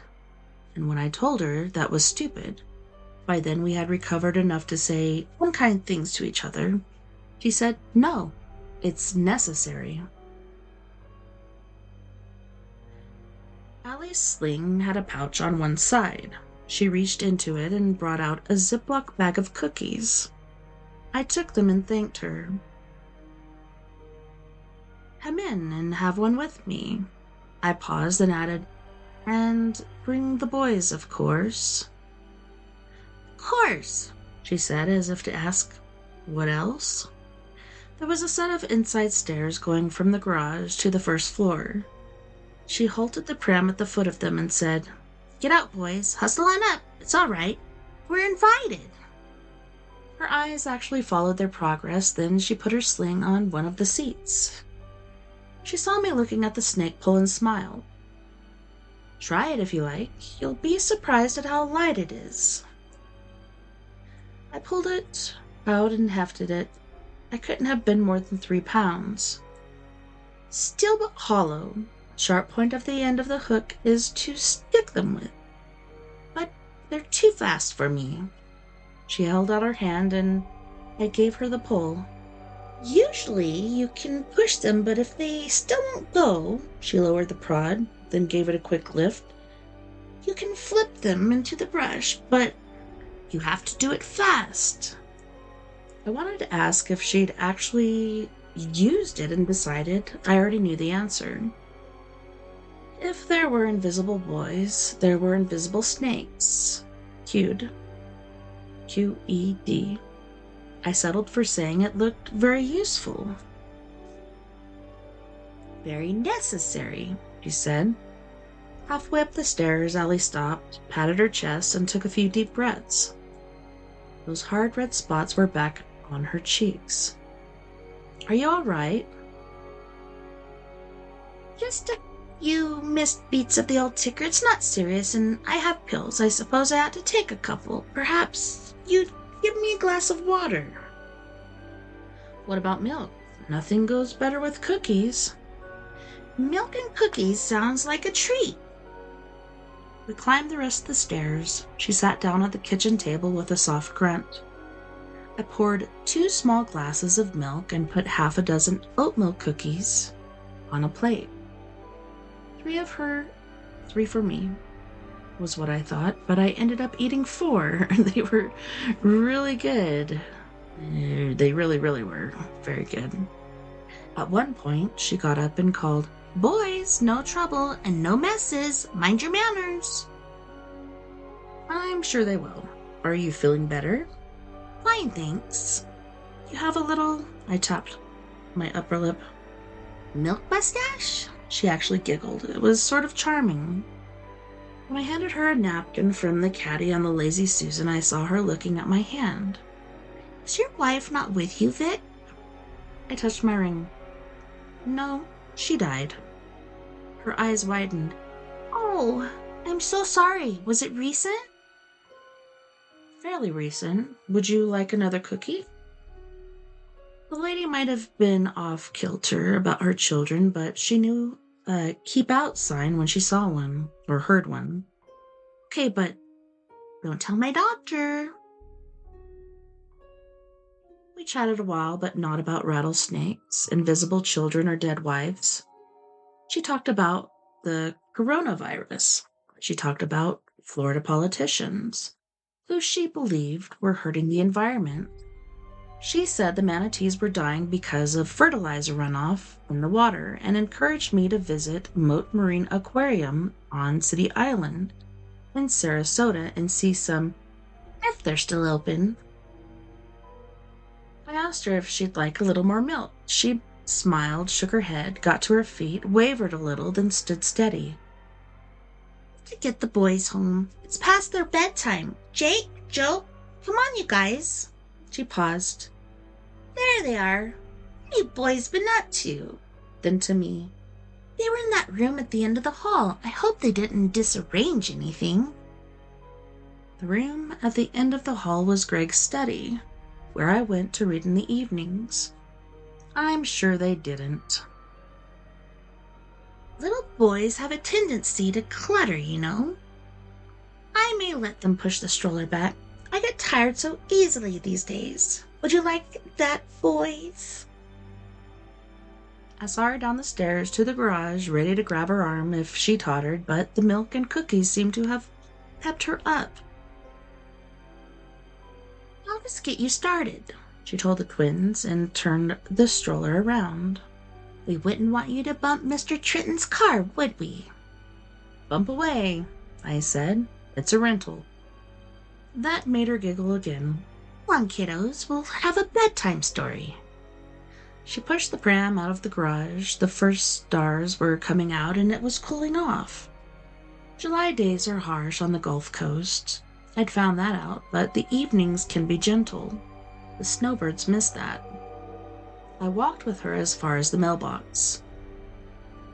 "Oh, look at them. They've run ahead." She raised her voice. "Not too far, boys. And watch for snakes." "I guess you'll have to push the stroller yourself," I said. "It looks that way, doesn't it?" She smiled, but I thought her eyes were sad. Maybe it was only the light. "You must think I'm a regular nutbird." "No," I said. "We all have our ways of coping. My wife..." "What?" Never mind. I wasn't going to tell her what my wife had said during the last hard months of our marriage, our first marriage. Sometimes I see him. That was a can of worms I didn't want to open. I watched her go, and as she disappeared into the gloom of twilight, rinsing the full dark, I heard that squeaky wheel and thought I should have oiled it for her. It only would have taken a minute.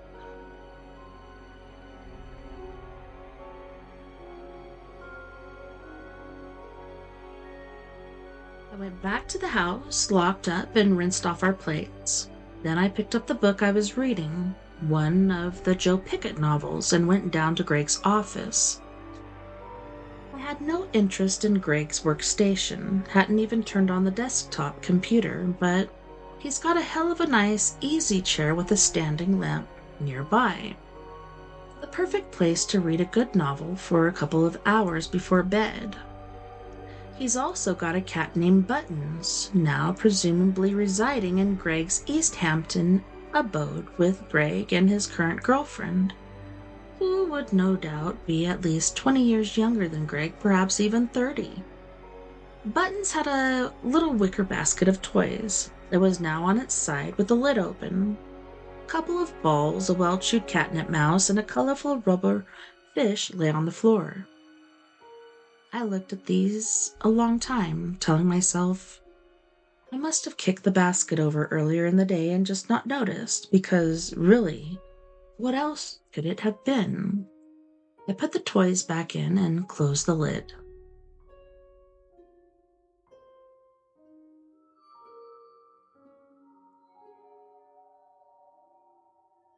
Greg's caretaker was Mr. Ito.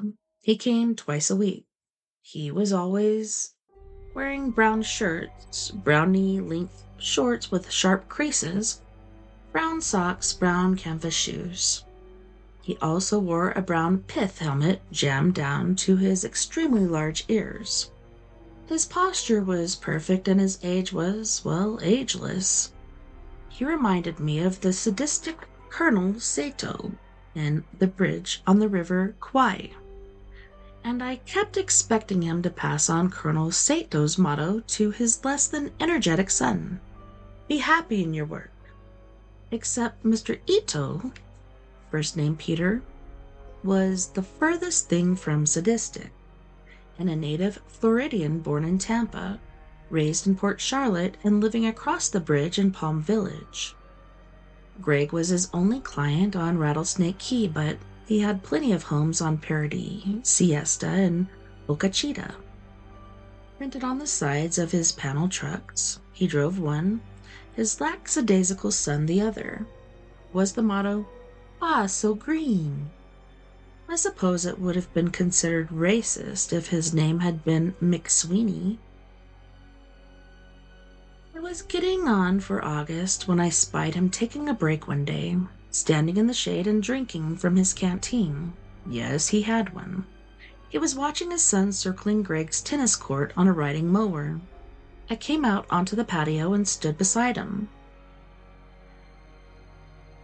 "Just taking a break, Mr. Trenton," he said, putting on his mask. "But I'll be at it back in a minute. I don't deal with the heat as well as I used to." "Wait until you get my age," I said. "I'm curious about something. Do you remember the Bell twins, Jake and Joe?" "Oh my, yes. Who could forget? 1982 or 83, I think. Terrible thing. I was as young as that idiot when it happened." He pointed to his son Eddie, who appeared to be communing with his phone as he mowed around the court. I half expected him to roll across it at any time. That would spell disaster. "I've met Allie and, well," he nodded. "Sad lady. Sad, sad lady. Always pushing her stroller. I don't know if she really believes the kitties are in it or not." "Maybe it's both," I said. "Sometimes yes, sometimes no." I shrugged. "What happened to them was a fucking shame, if you'll pardon my French. She was young when it happened, 30. Might have been a bit older. Her husband was much older. Henry was his name." "Is it true Snakes got the kids?" He pulled down his mask, took another drink from his canteen, put his mask back in place. "I'd left mine in the house." "Yeah, it was Snakes. Rattlers. There was an inquest, and the verdict was death by misadventure. The papers were more discreet back then, and there was no social media except people talk. And that's a kind of social media, wouldn't you say?" I agreed it was. Mr. Bell was in his office upstairs making calls.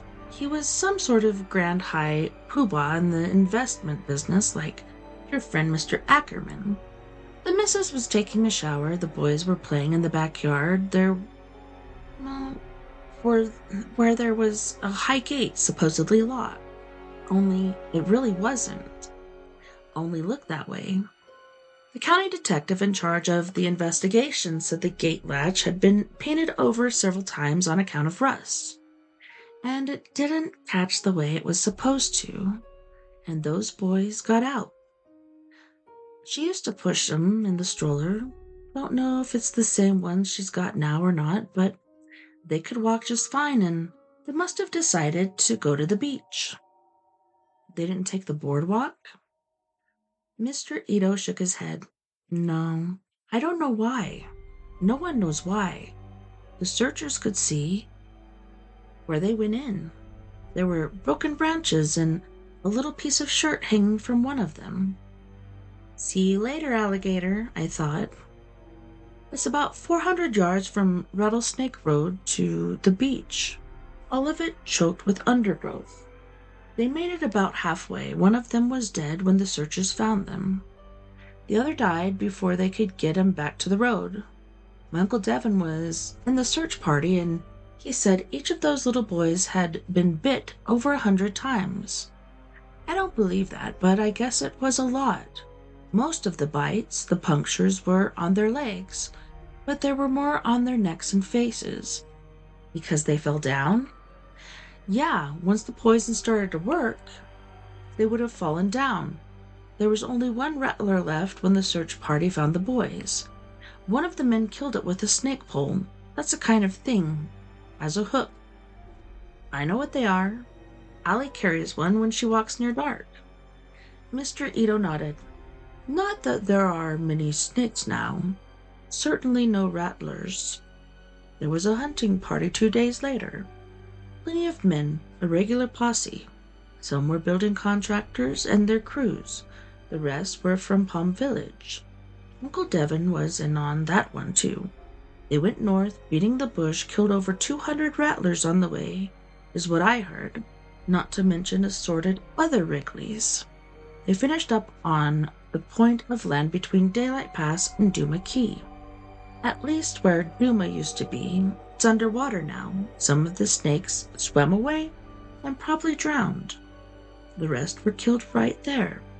Uncle Devin said another 400 or 500, which has got to be bullshit, pardon my French, but I guess there were plenty.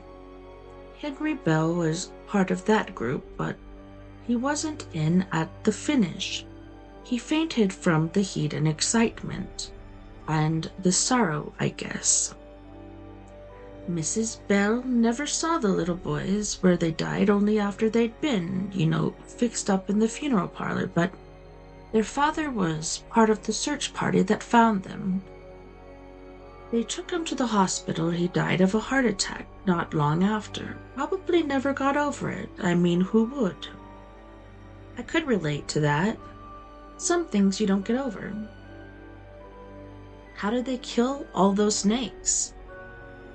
I had been to the end of the key, to that small triangle of shell beach between the pass and the little crown of greenery, which is all the remains of Duma Key, and I just couldn't picture such a mass of snakes there.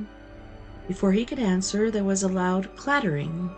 Eddie Ito had driven onto the tennis court after all. Oi! Oi! Oi!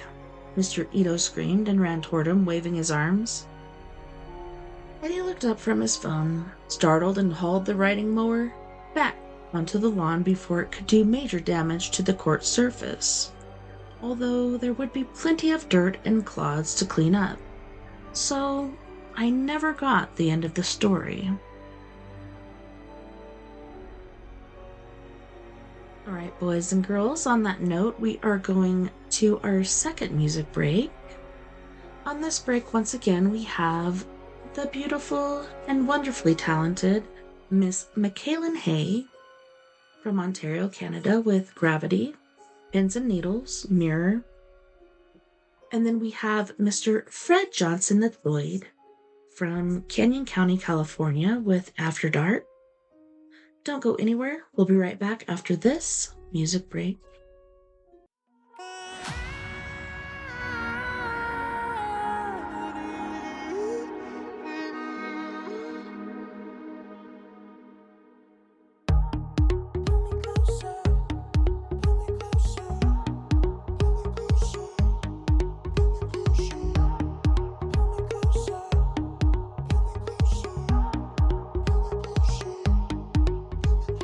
Signs leave behind for you to find, hoping that you'll notice. Lights and purple skies were like satellites moving into focus, into focus, into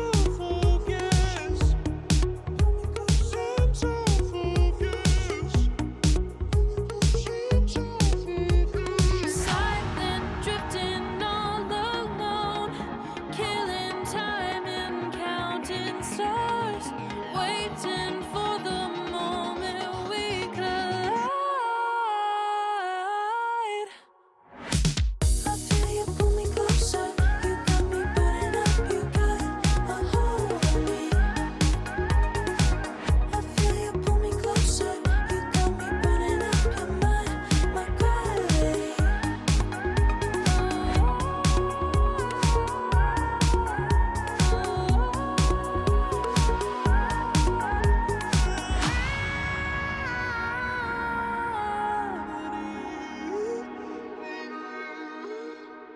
Shining in the dark, we chase the spark, search until we find it. We were worlds apart, now connecting hearts. They look up to find us, look up to find us, silent, drifting all alone, killing time and counting stars, waiting for the moment we collide. I feel you pull me closer, you got me burning up, you got a hold on me. I feel you pull me closer, you got me burning up, you're my gravity.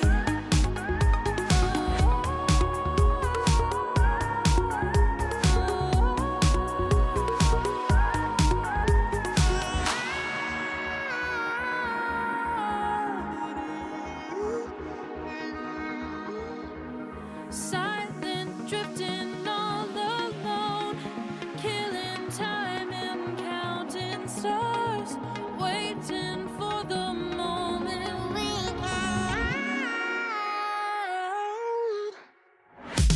I feel you pull me closer, you got me burning up, you got a hold on me. I feel you pull me closer, you got me burning up, you're my gravity. I feel you pull me closer, you got me burning up, you got a hold on me. I feel you pull me closer, you got me burning up, you're my gravity.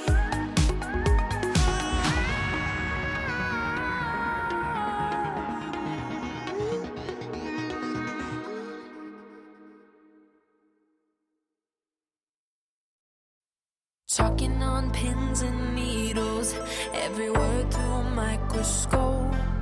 You keep stomping down on the ground while I've been stuck on this tightrope.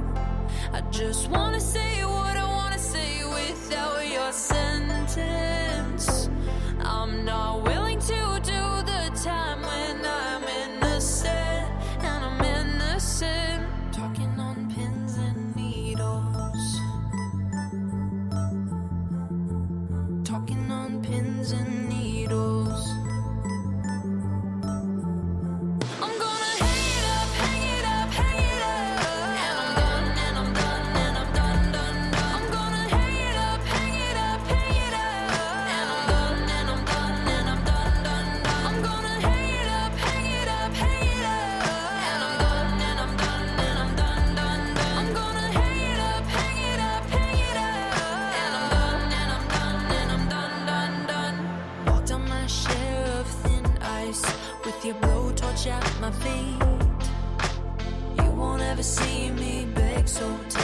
this tongue off your leash. I'm gonna say what I wanna say, don't need permission. Interpret it how you want, it's my decision. Talking on pins and needles. Talking on pins and needles. I'm gonna hang it up, hang it up, hang it up. And I'm done, and I'm done, and I'm done, done, done. I'm gonna hang it up, hang it up, hang it up. And I'm done, and I'm done, and I'm done, done, done. I'm gonna hang it up, hang it up, hang it up. And I'm done, and I'm done, and I'm done, done, done. I'm gonna hang it up, hang it up, hang it up. And I'm done, and I'm done, and I'm done, done, done. Dancing on shattered glass, kicking the pieces all around. My safety has been broken, this is now a hunting ground. Talking on pins and needles. Talking on pins and needles. I'm gonna hang it up, hang it up, hang it up. And I'm done, and I'm done, and I'm done, done, done. I'm gonna hang it up, hang it up, hang it up. And I'm done, and I'm done, and I'm done, done, done. I'm gonna hang it up, hang it up, hang it up. And I'm done, and I'm done, and I'm done, done, done. I'm gonna hang it up, hang it up, hang it up. And I'm done, and I'm done, and I'm done, done, done. I'm gonna hang it up, I'm gonna hang it up, I'm gonna hang it up, up, up. Talking about I'm gonna hang it up, I'm gonna hang it up, I'm gonna hang it up, up, up. Talking about I'm gonna hang it up, I'm gonna hang it up, I'm gonna hang it up, up, up. Talking about I'm gonna hang it up, I'm gonna hang it up, I'm gonna hang it up, up, up, up, up.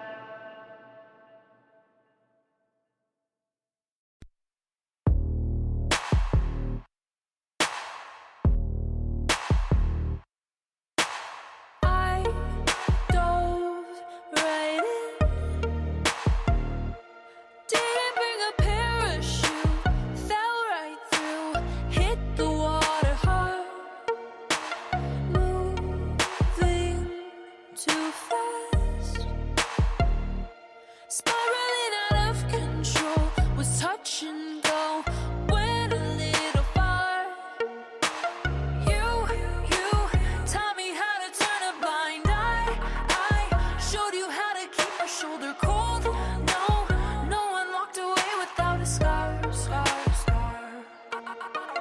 I've been digging through the pieces. Your heart is out of reach, but objects may seem nearer through this rippled mirror. I've been digging through the pieces. Your heart is out of reach, but objects may seem nearer through this rippled mirror.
Take me to a college scene, I'd like to go and dance, have drinks and hunt the perfect date, yeah.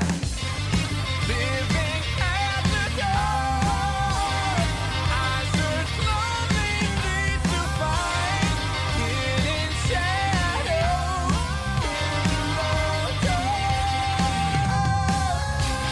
It doesn't matter what I say. Secret homicides arranged in a series of pursuits.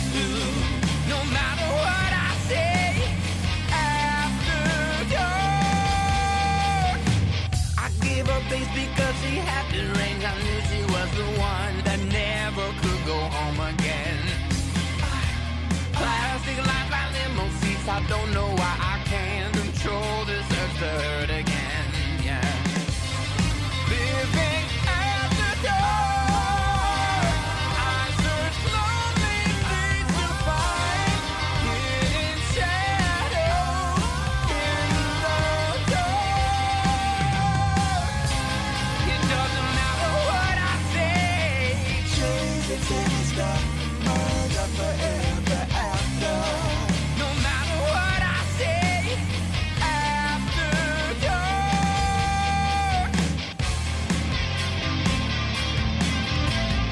Feeling meant to argument and fear. Behind the place with days of December. Concerning works or meshed in the madness.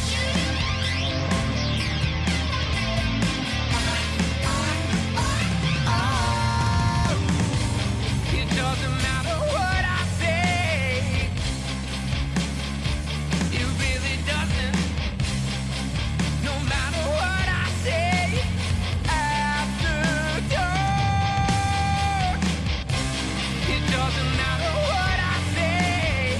Secret homicides arranged in a series of pursuits. No matter what I say, change the tennis stuff, murder forever after. It doesn't matter what I say. Rude and fatal, lacking the hint of conscience. No matter what I say, after dark.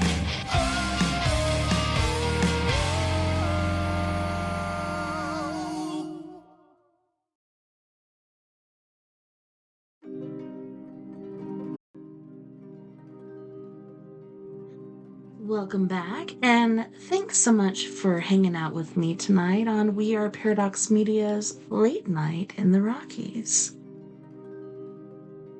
We're back and in effect. Are you guys ready for the last 50 minutes of this podcast?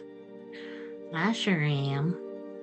Man, there's so much stuff going out there in the world so far as like seismic activity, volcanic activity, black holes, plasma. Like the sun is losing so much plasma, it's insane. I don't know if you guys have been keeping up with such things, but if not, and if you're curious, I highly recommend Mr. Stefan Burns, STEFAN BURNS, and he'll cover all that stuff for you. It's insane how all of this stuff is aligned, even planetary alignment. Coming up, we're going to be in a straight line with all these planets and the sun. It's going to be intense. And this is going to be in January. So yeah, I shared on my page the video about this, but it's basically his predictions for January 2026. Can you believe it? A whole year already? It doesn't even feel like it.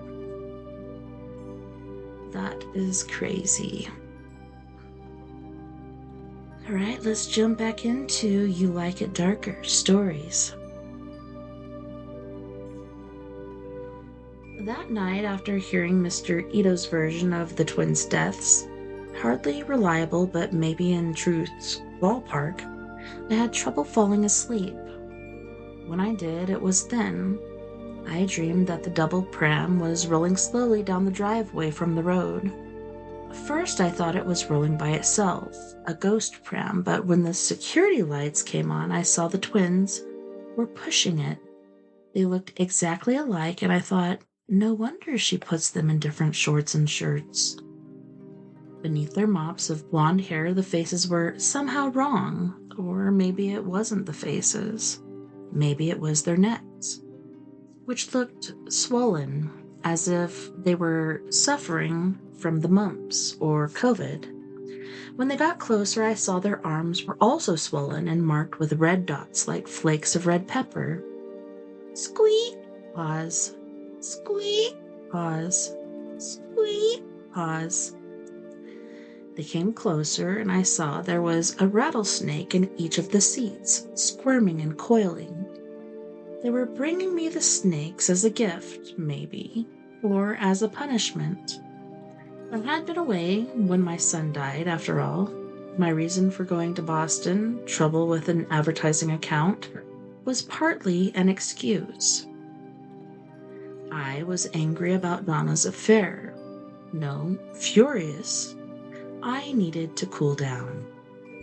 I never wished her dead, I tried to tell the little blank-eyed children, but maybe that was only half true.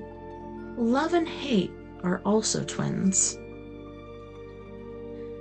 I came to a soupy consciousness, but at first thought I was still dreaming because I could still hear the rhythmic squeaking. It was the fan in the great room. Had to be, so I got up to turn it off. I hadn't even reached the bedroom door before realizing the squeaking had stopped. I walked down the gallery, still more asleep than awake, and didn't even have to turn on the light to see that the fan blades were motionless.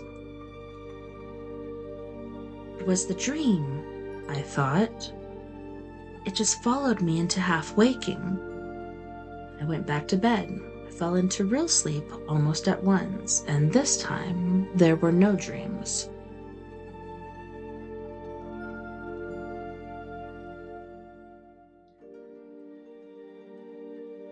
I overslept because I'd been awake in the middle of the night. At least I thought I had. Maybe the walk down the gallery to check on the fan had also been part of the dream. I didn't think so, but I couldn't be sure.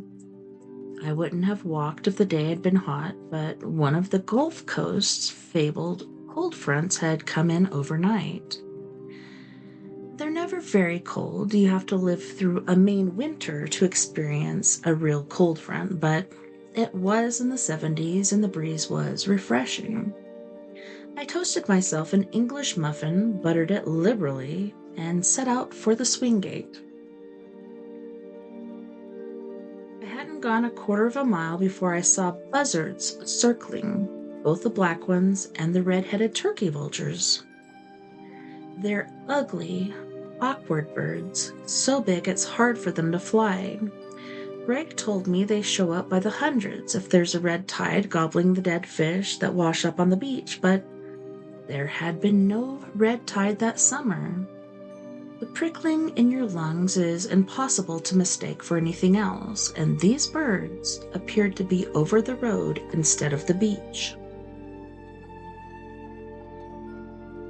I expected to find a dead rabbit or armadillo squished in the road, maybe someone's runaway cat or puppy, but it wasn't an animal.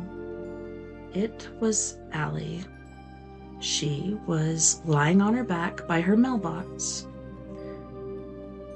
The double stroller was overturned at the head of her driveway. The shorts and shirts had spilled out and were lying on the crushed shell. Half a dozen buzzards were squabbling over her, hopping around, jostling each other, pecking at her arms and legs and face. Only pecking isn't the right word. They were snatching at her flesh with their big beaks. I saw one of them, a red-headed turkey buzzard, that had to weigh 5 pounds dig into her exposed bicep and raise her arm, shaking its head and making her hand wiggle as if she were waving at me.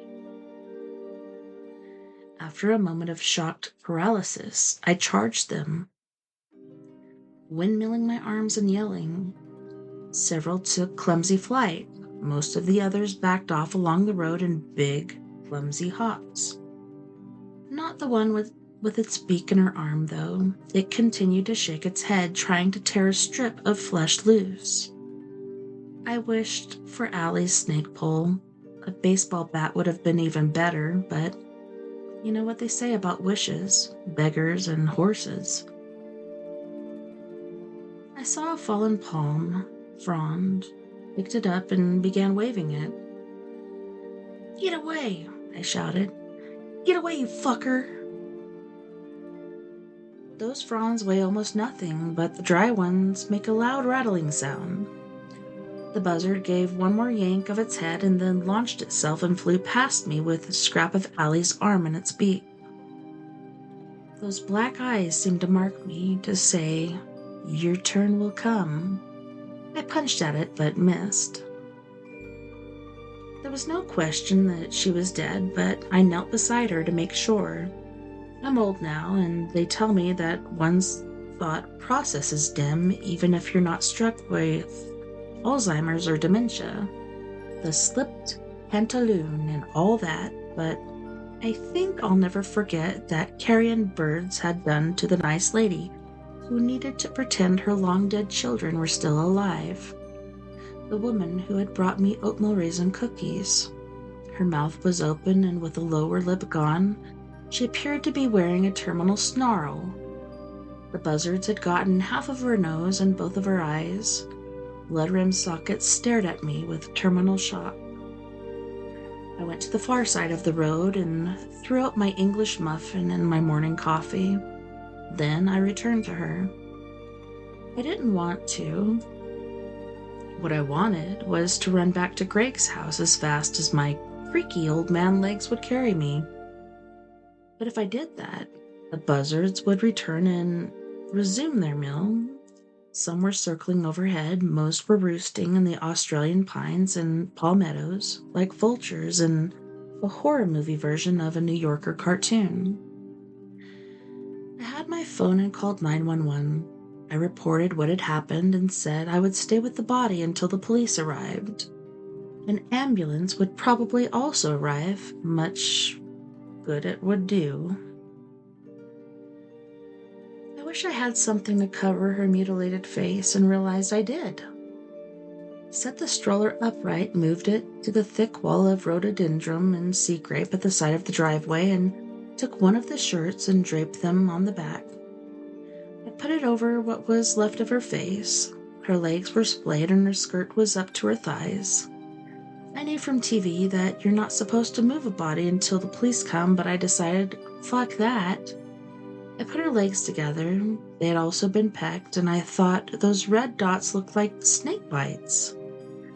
I took the other shirt and covered her legs from below her knees to her shins. One shirt was black, the other white, but they both said the same thing. I'm a twin-individual. I sat down beside her, waiting for the police and wishing I'd never come to Rattlesnake Key.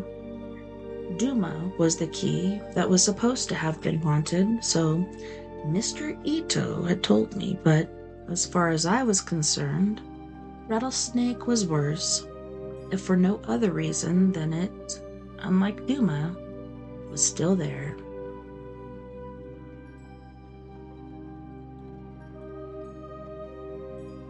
The Bell driveway was bordered with bigger shells. I picked some up, and every time one of those buzzards came close, I pegged a shell at it. I only hit one, but it gave out a very satisfying squawk.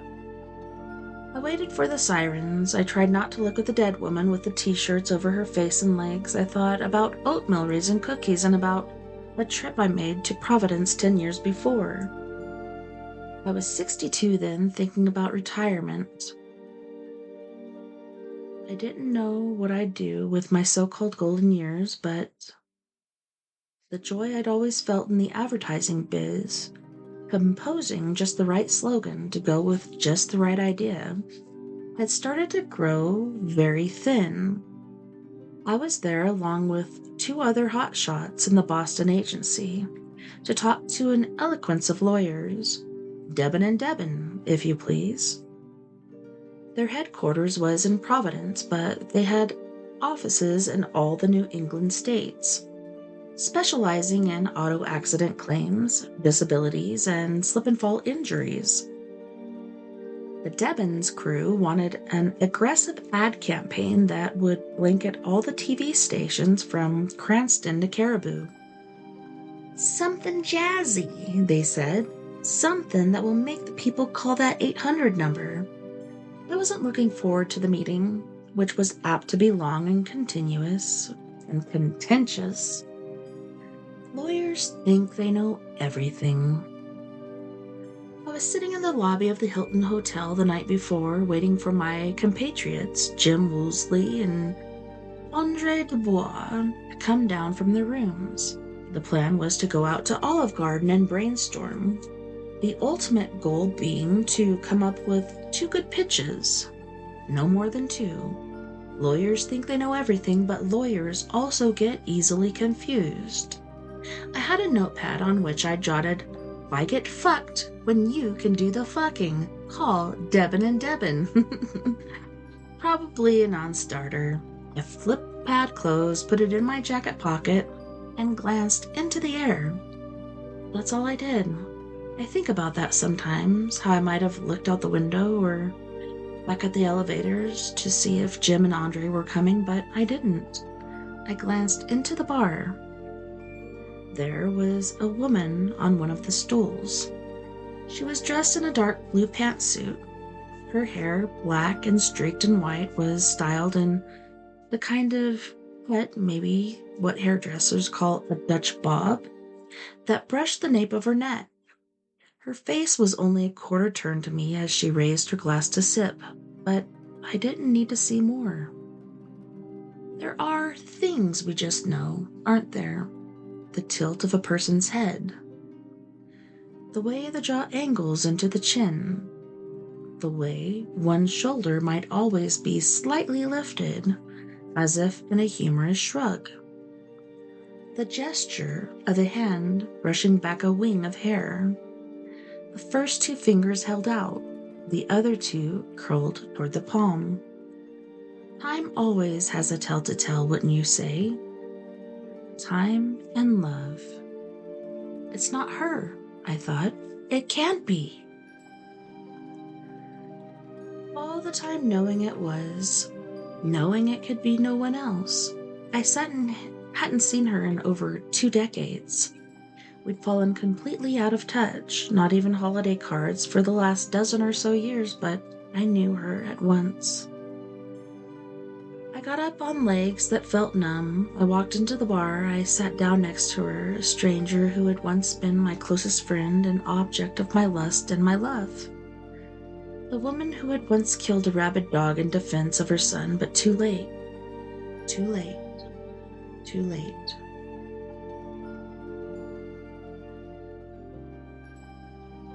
"Hey you," I said. "Can I buy you a drink?" She turned, startled, ready to say whatever it was she meant to say. "Thanks, but I'm meeting someone. Thanks, but I'm not looking for company," and saw me. Her mouth made a perfect O. She swayed backward in the stool. I caught her by the shoulders, her eyes on mine, her dark blue eyes on mine. "Vic? Is it really you?" Was this seat taken?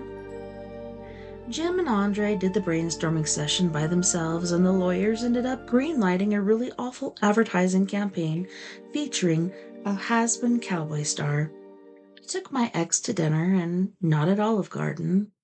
Our first meal together since 3 months after the divorce. The last ended in a bitter argument. She threw her salad plate at me, and we got kicked out. "I never want to see you again," she said. "You need to tell me something right." She walked away without looking back. Reagan was president. We thought we were old, but we didn't know what old was. There were no arguments that night in Providence. There was a lot of catching up and a fair amount of drinking. She came back to my room. We spent the night.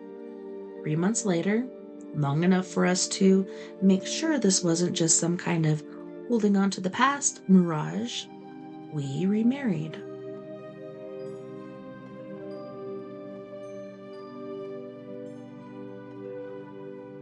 The police came in 3 cruisers, maybe overdoing it for one dead old woman. And yes, there was an ambulance. The shirts were removed from Allie Bell's corpse, and after an examination by the EMTs and the sort of in situ photographs no one wants to look at, my neighbor was zipped into a body bag. County cop who took my statement was P. Zane. The one who took the photographs and videotaped my statement was D. Canavan. Canavan was younger and curious about the stroller and the child-sized clothing. Before I could explain, Zane said, "He's kind of famous. Loopy, but nice enough. Ever heard that song, Delta Dawn?" Yeah, I almost started singing it, but I will not put that, towards your hearing earballs. I don't want to offend them. Let me double check how much time we got. Yeah, 32.34. Canavan shook his head, but as a country music fan in general, and a Tanya Tucker fan in particular, I used to love Tanya Tucker, I knew the one he was talking about. The similarity wasn't exact, but it wasn't bad. I said, "It's a song about a woman who keeps looking for her long-gone lover." Mrs. Bell liked to push around her twins, although they were also long gone. They died years ago. Canavan thought it over, then said, "That's fucked up." I thought, maybe you have to have lost a child to understand. One of the EMTs joined us. "There'll be an autopsy, but I'm guessing it was a stroke or heart attack." "I'm betting on a heart attack," I said. "She took pills for arrhythmia. They might be in her dress pocket or..." I went to the stroller and looked in the twin pouches on the backs of the seats. In one, there were 2 little Tampa Rays baseball caps and a tube of sunblock. In the other was a bottle of pills. The EMT took it and looked at the label. "Cetalol," he said, "for fast or irregular heartbeat." Goodness. I thought she might have overturned the stroller while trying to get her medication. What else could it have been? She certainly hadn't seen a rattlesnake. "I imagine you'll have to testify at the inquest," Officer Zane said. "Are you going to be around for a while, Mr. Trenton?" "Yes. This summer it seems like everybody's sticking around." "True," he said, and self-consciously adjusted his mask. "Walk with us. Let's see if she left the house open. We should lock it up if she did." I pushed the stroller, mostly because nobody told me not to. Zane had taken the pills and put them in an envelope.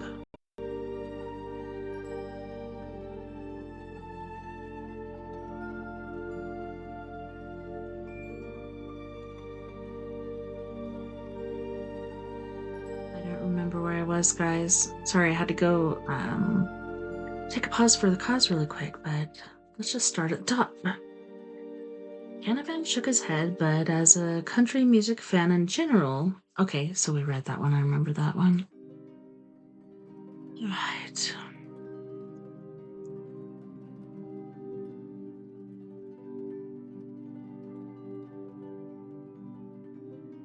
Push the stroller. I know I read this one, but we're just going to do it again. Mostly because nobody told me not to. Zane had taken the pills and put them in an envelope. "Jesus," Canavan said. "I'm surprised that squeaky wheel didn't drive her nuts." Then, considering what he'd just said, although I guess she sorta was.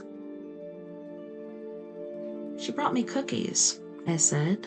"I meant to oil it that night, but I forgot." The house behind the wall of rhododendron and palmetto wasn't a McMansion.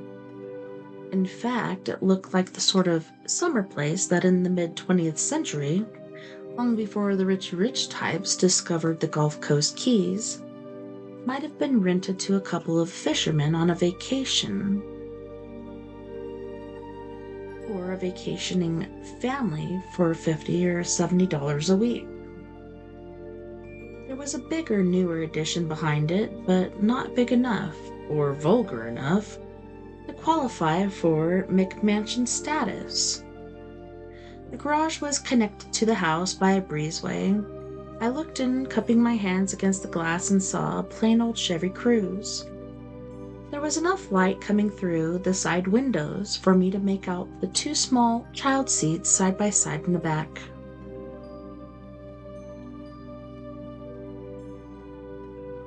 Officer Zane knocked on the door of the house. A formality, then tried the knob. It opened. He told Canavan to come with him and roll videotape.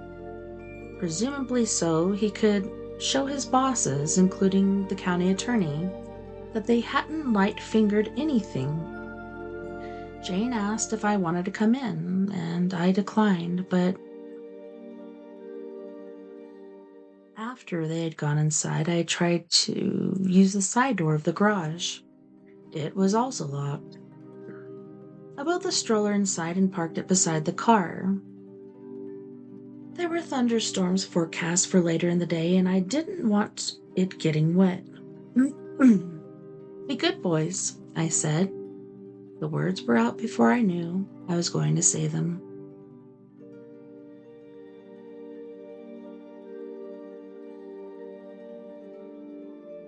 Zane and Canavan came out 10 minutes later, Canavan still videotaping as Zane worked through a loaded keyring, trying various ones until he got one to fit the front door.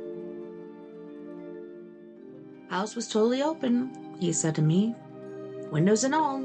I locked the back and the patio doors from the inside. Must have been trust and soul. Well, I thought, she had her kids with her, and maybe they were the only things she really cared about. After some more hunting on the deceased woman's keyring, Zane locked the garage. By then, Canavan had turned off the video camera. The three of us walked back to the road. The cops pulled their masks down around their necks. I had forgotten mine again. I hadn't been expecting to meet anyone. Ito works for you, doesn't he? Zane asked. Japanese-American guy from the village. Also for Mrs. Bell? No, just me. She had Plant World for the grounds. I sometimes saw their trucks, maybe twice a week. But no caretaker.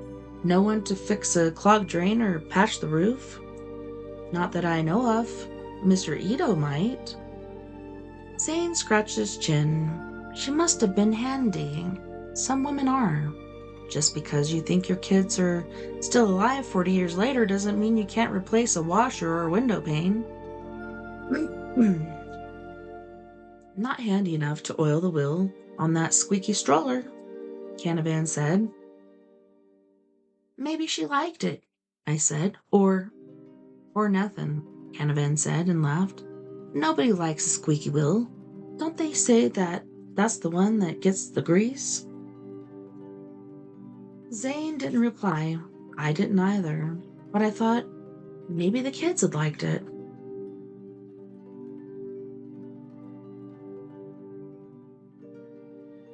Maybe it had even lulled them off to sleep after a big day of playing and swimming. Squeak, pause, squeak, pause.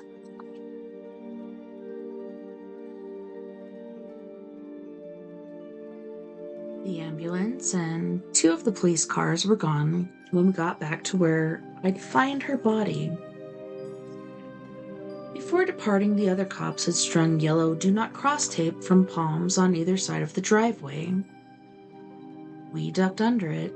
I asked Officer Zane what was going on and what was going to happen with the house and who was going to take care of her final expenses. He said he had no idea. She probably had a will. Somebody will have to go through the place and find it, plus her phone and any other paperwork. Her children and husband are dead, but there must be relatives somewhere. Until we get this straightened out, you could lend us a hand, Mr. Trenton. You and Ito keep an eye on the house. Would you mind doing that? This could take a while. Partly it's the paperwork, but mostly it's because we've only got 3 detectives. 2 are on vacation and 1's sick. COVID? Canavan said. Sis has got it bad, I'm hearing. I can do that, I said. I guess you want to make sure nobody finds out the place is empty and takes advantage. That's it. Although hyenas who rob a deceased person's house usually do it because they read the obituary, and who's going to write an obituary for Mrs. Bell? She was alone. Why don't I put her name and what I know about her on Facebook? Okay, good, and we'll get it on the news. What about Supergramp? Canavan said. Could he go through the house? Look for a will and maybe an address book. You know what? That's a good idea, Zane said. Who's Supergrump? It asked. Andy Pelly, Zane said. Semi-retired, refuses to go all the way to full retired. He helps out when we need a hand. Charter member of the 1042 Club, Canavan said. He snickered, which earned him a frown from Zane. What's that? Cops who can't quit or quite bring themselves to pull the pin, Zane said. But Pelly's good police, got a lot of experience, and he's fishing buddies with one of the local judges. I bet he could get rid of exigent circumstances, or whatever it's called. So I wouldn't have to actually go inside the house.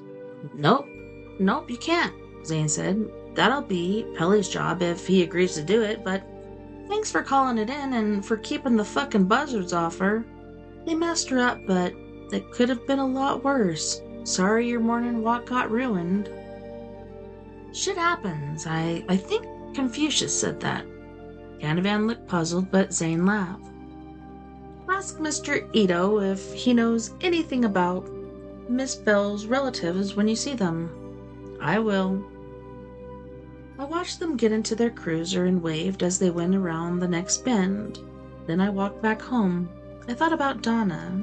I thought about Tad, our lost boy, who would now, if not for the plugged needle valve, be in his 40s and starting to go gray.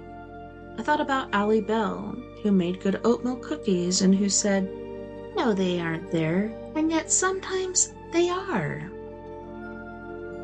I thought about the double pram parked in the dark garage next to the Chevy Cruze with its no-nonsense black-wall tires. I thought about saying, be good boys, even though the pram was empty. It wasn't fair. True of the Bell twins, true of my son, true of my twice-married wife. The world is full of rattlesnakes. Sometimes you step on them and they don't bite. Sometimes you step over them and they bite anyway.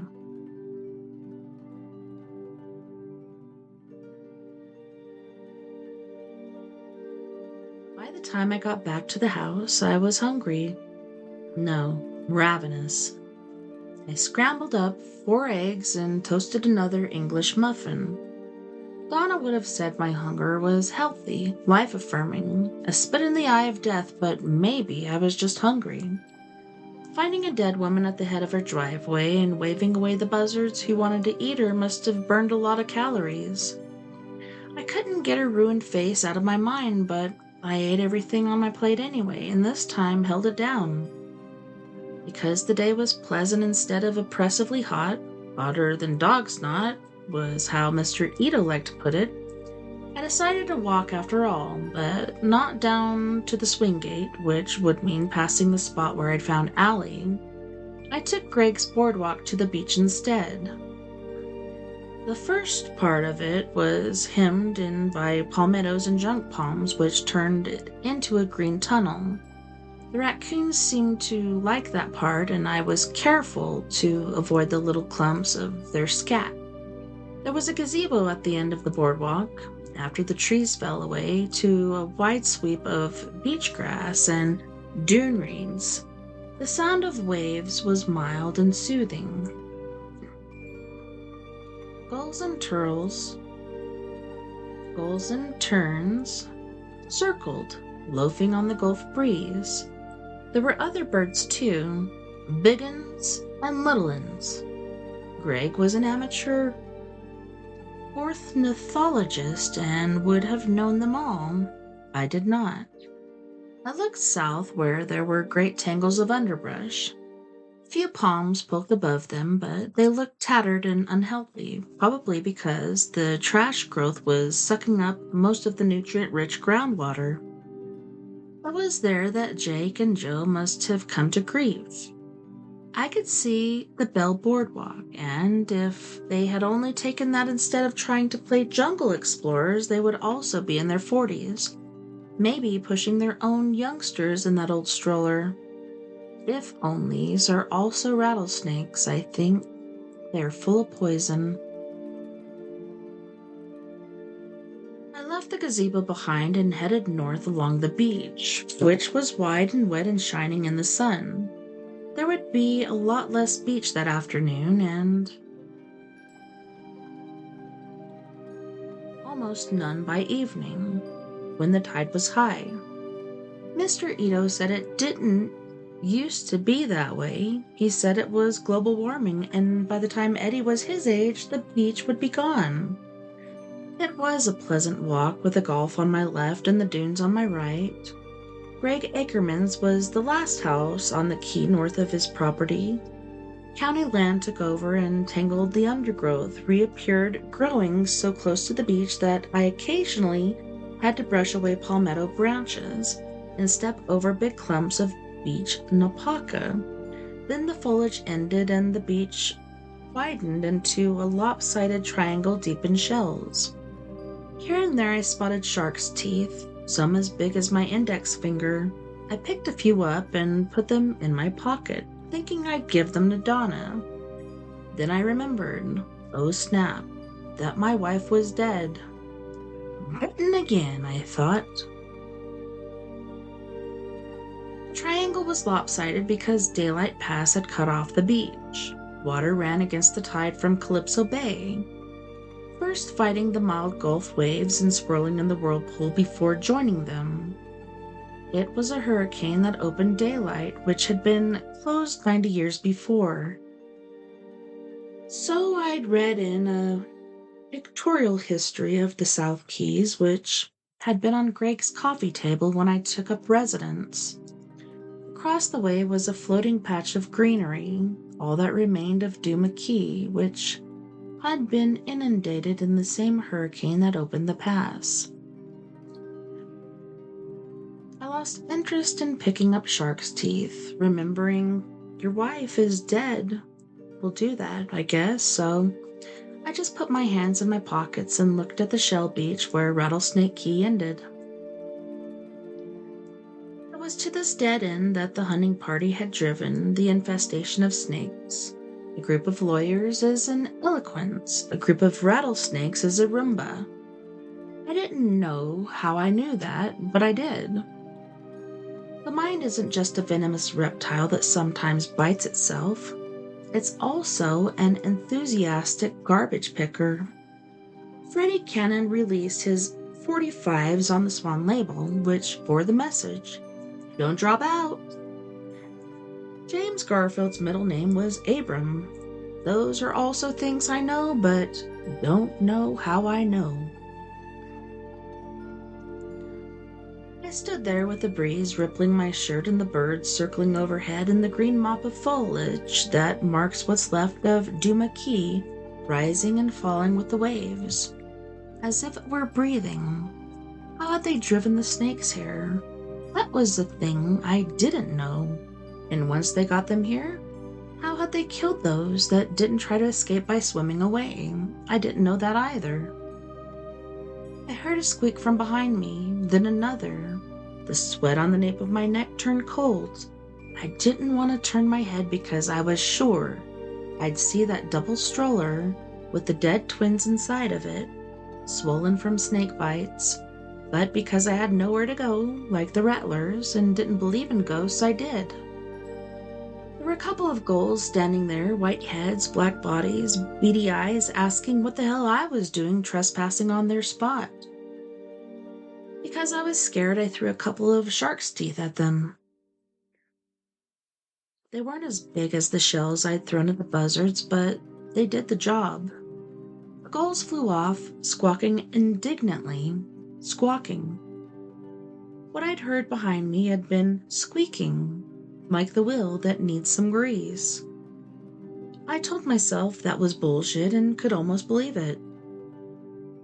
The breeze brought the smell of something that might have been kerosene or gasoline. It didn't surprise me.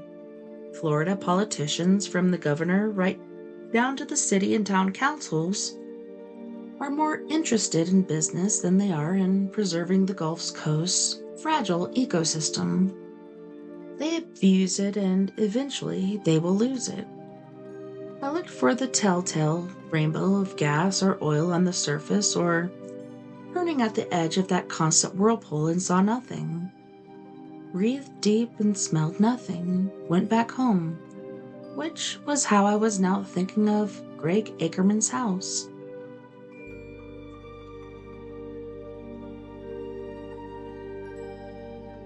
I don't know if remarriages work as a rule. If there are statistics, I haven't seen them. Ours did. Was it because of the long gap? Those years when we didn't see each other, then fell out of touch completely. The shock of reconnection, that might have been part of it. Or was it because the terrible wound of our son's death had had time to heal? Maybe, but I wonder if couples ever get over a thing like that. Speaking just for myself, I thought of tad less often, but when I did, the hurt was nearly as strong as ever.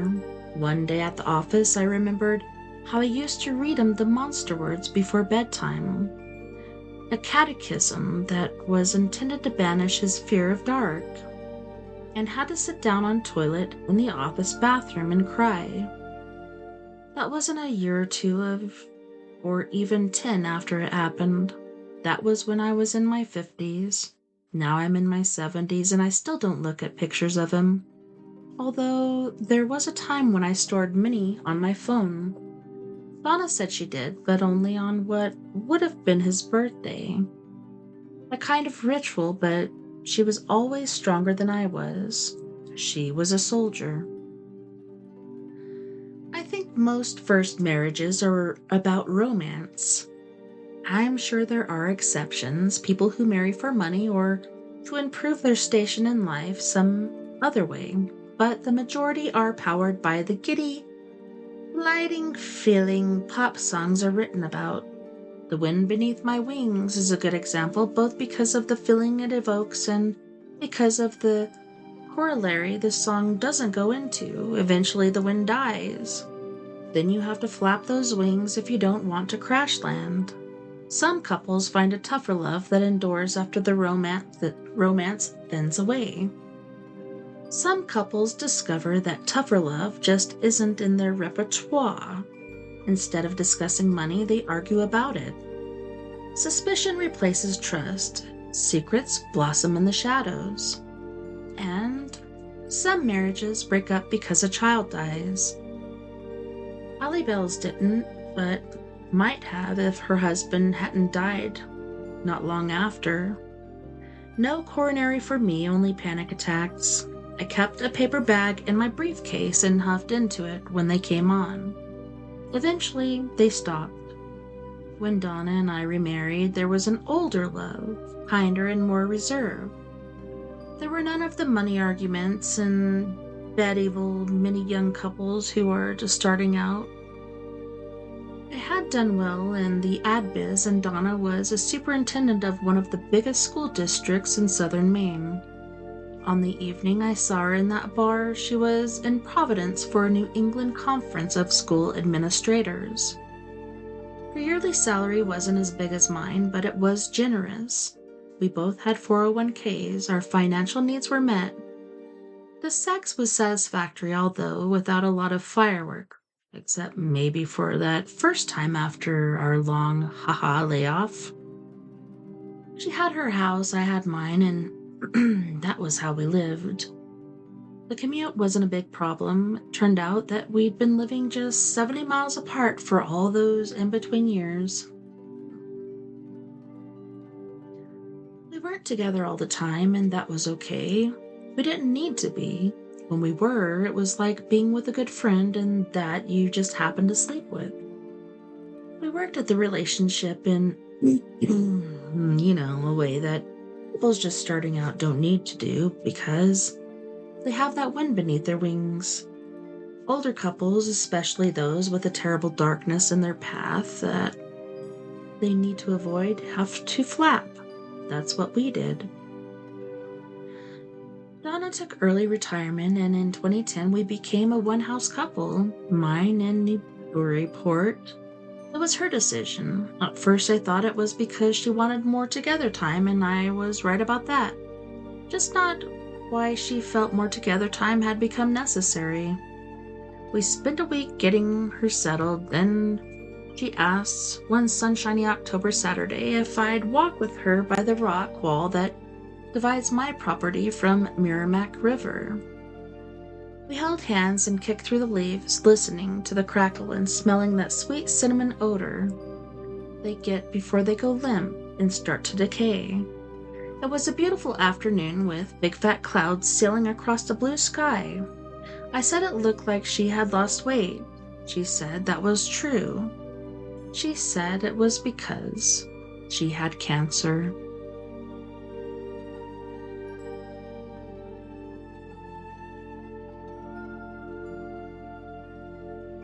I was afraid that thinking about the buzzards tearing into Allie would keep me awake, so I went poking through Greg's double-sized medicine cabinet, always a bit of a hypochondriac, my friend, and found an Ambien prescription with 4 left in the bottle. According to the label, this particular helping of sleep medicine had expired in May of 2018, but I thought, what the hell, and took a couple.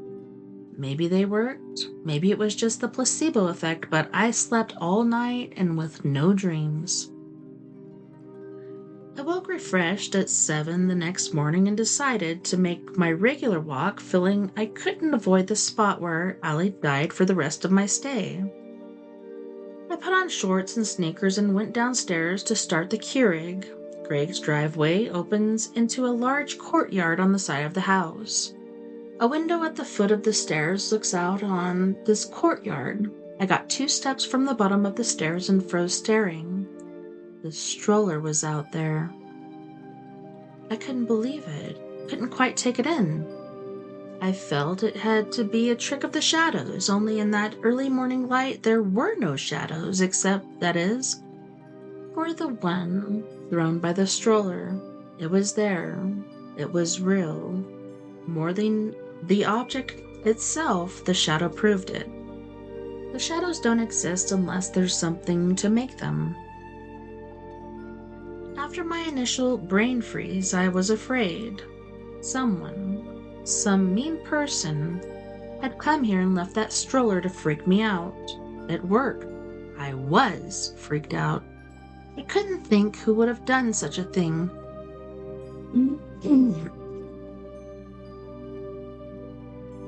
Certainly not Officer Zane or Canavan.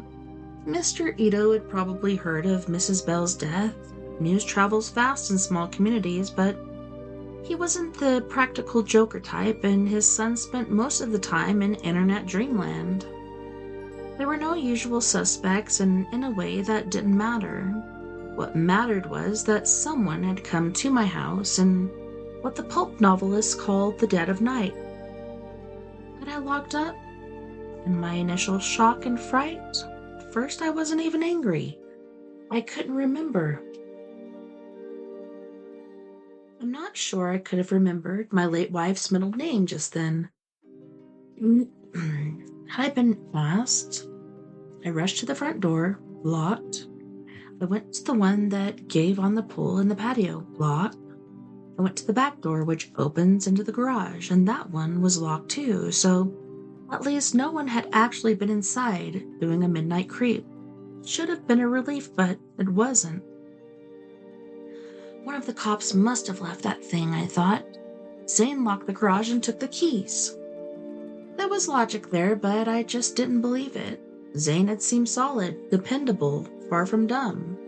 Also, was a key to the garage really necessary? Probably not.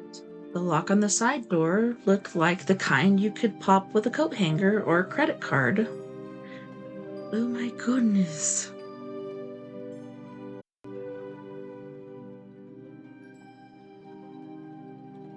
I went out to look at the stroller. I thought there might be a note of the sort that would be left behind in a creepy grade C suspense movie. You're next, and go back where you came from, both came to mind. There was no note. There was something worse. Yellow shorts in one seat, red shorts on the other. Not the same ones as yesterday, and the shirts draped across the backs also not the same. I didn't want to touch those shirts and didn't have to in order to read what was on them. Tweedledum and Tweedledee. Twin shirts for sure, but the twins who had worn these were long dead. What to do with the goddamn stroller was the question, and a good one. Now that the reality of it being there was setting in, my first shock, closely followed by fear, was being replaced by curiosity and anger. What a shit way to start the morning. I had my cell phone in the pocket of my shorts. I called the county sheriff's department and asked for Officer P. Zane. The receptionist put me on hold, then came back and said Officer Zane was off duty until the following Monday.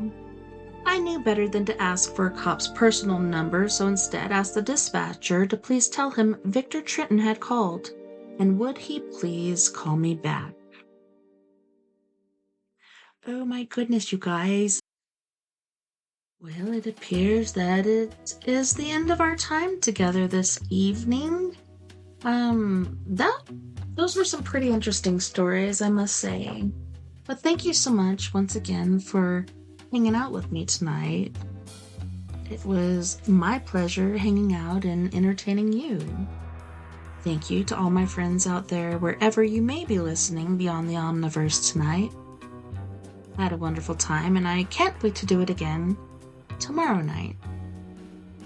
I don't know, I'm thinking about doing some trippy TikToks. There's a lot of trippy-ish out there that we could be checking out.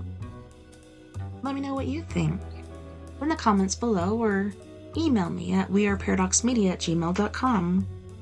Don't forget, we are all in this together. Together we can make the world a bit better, and together we are Paradox Media, because without you, there is no us.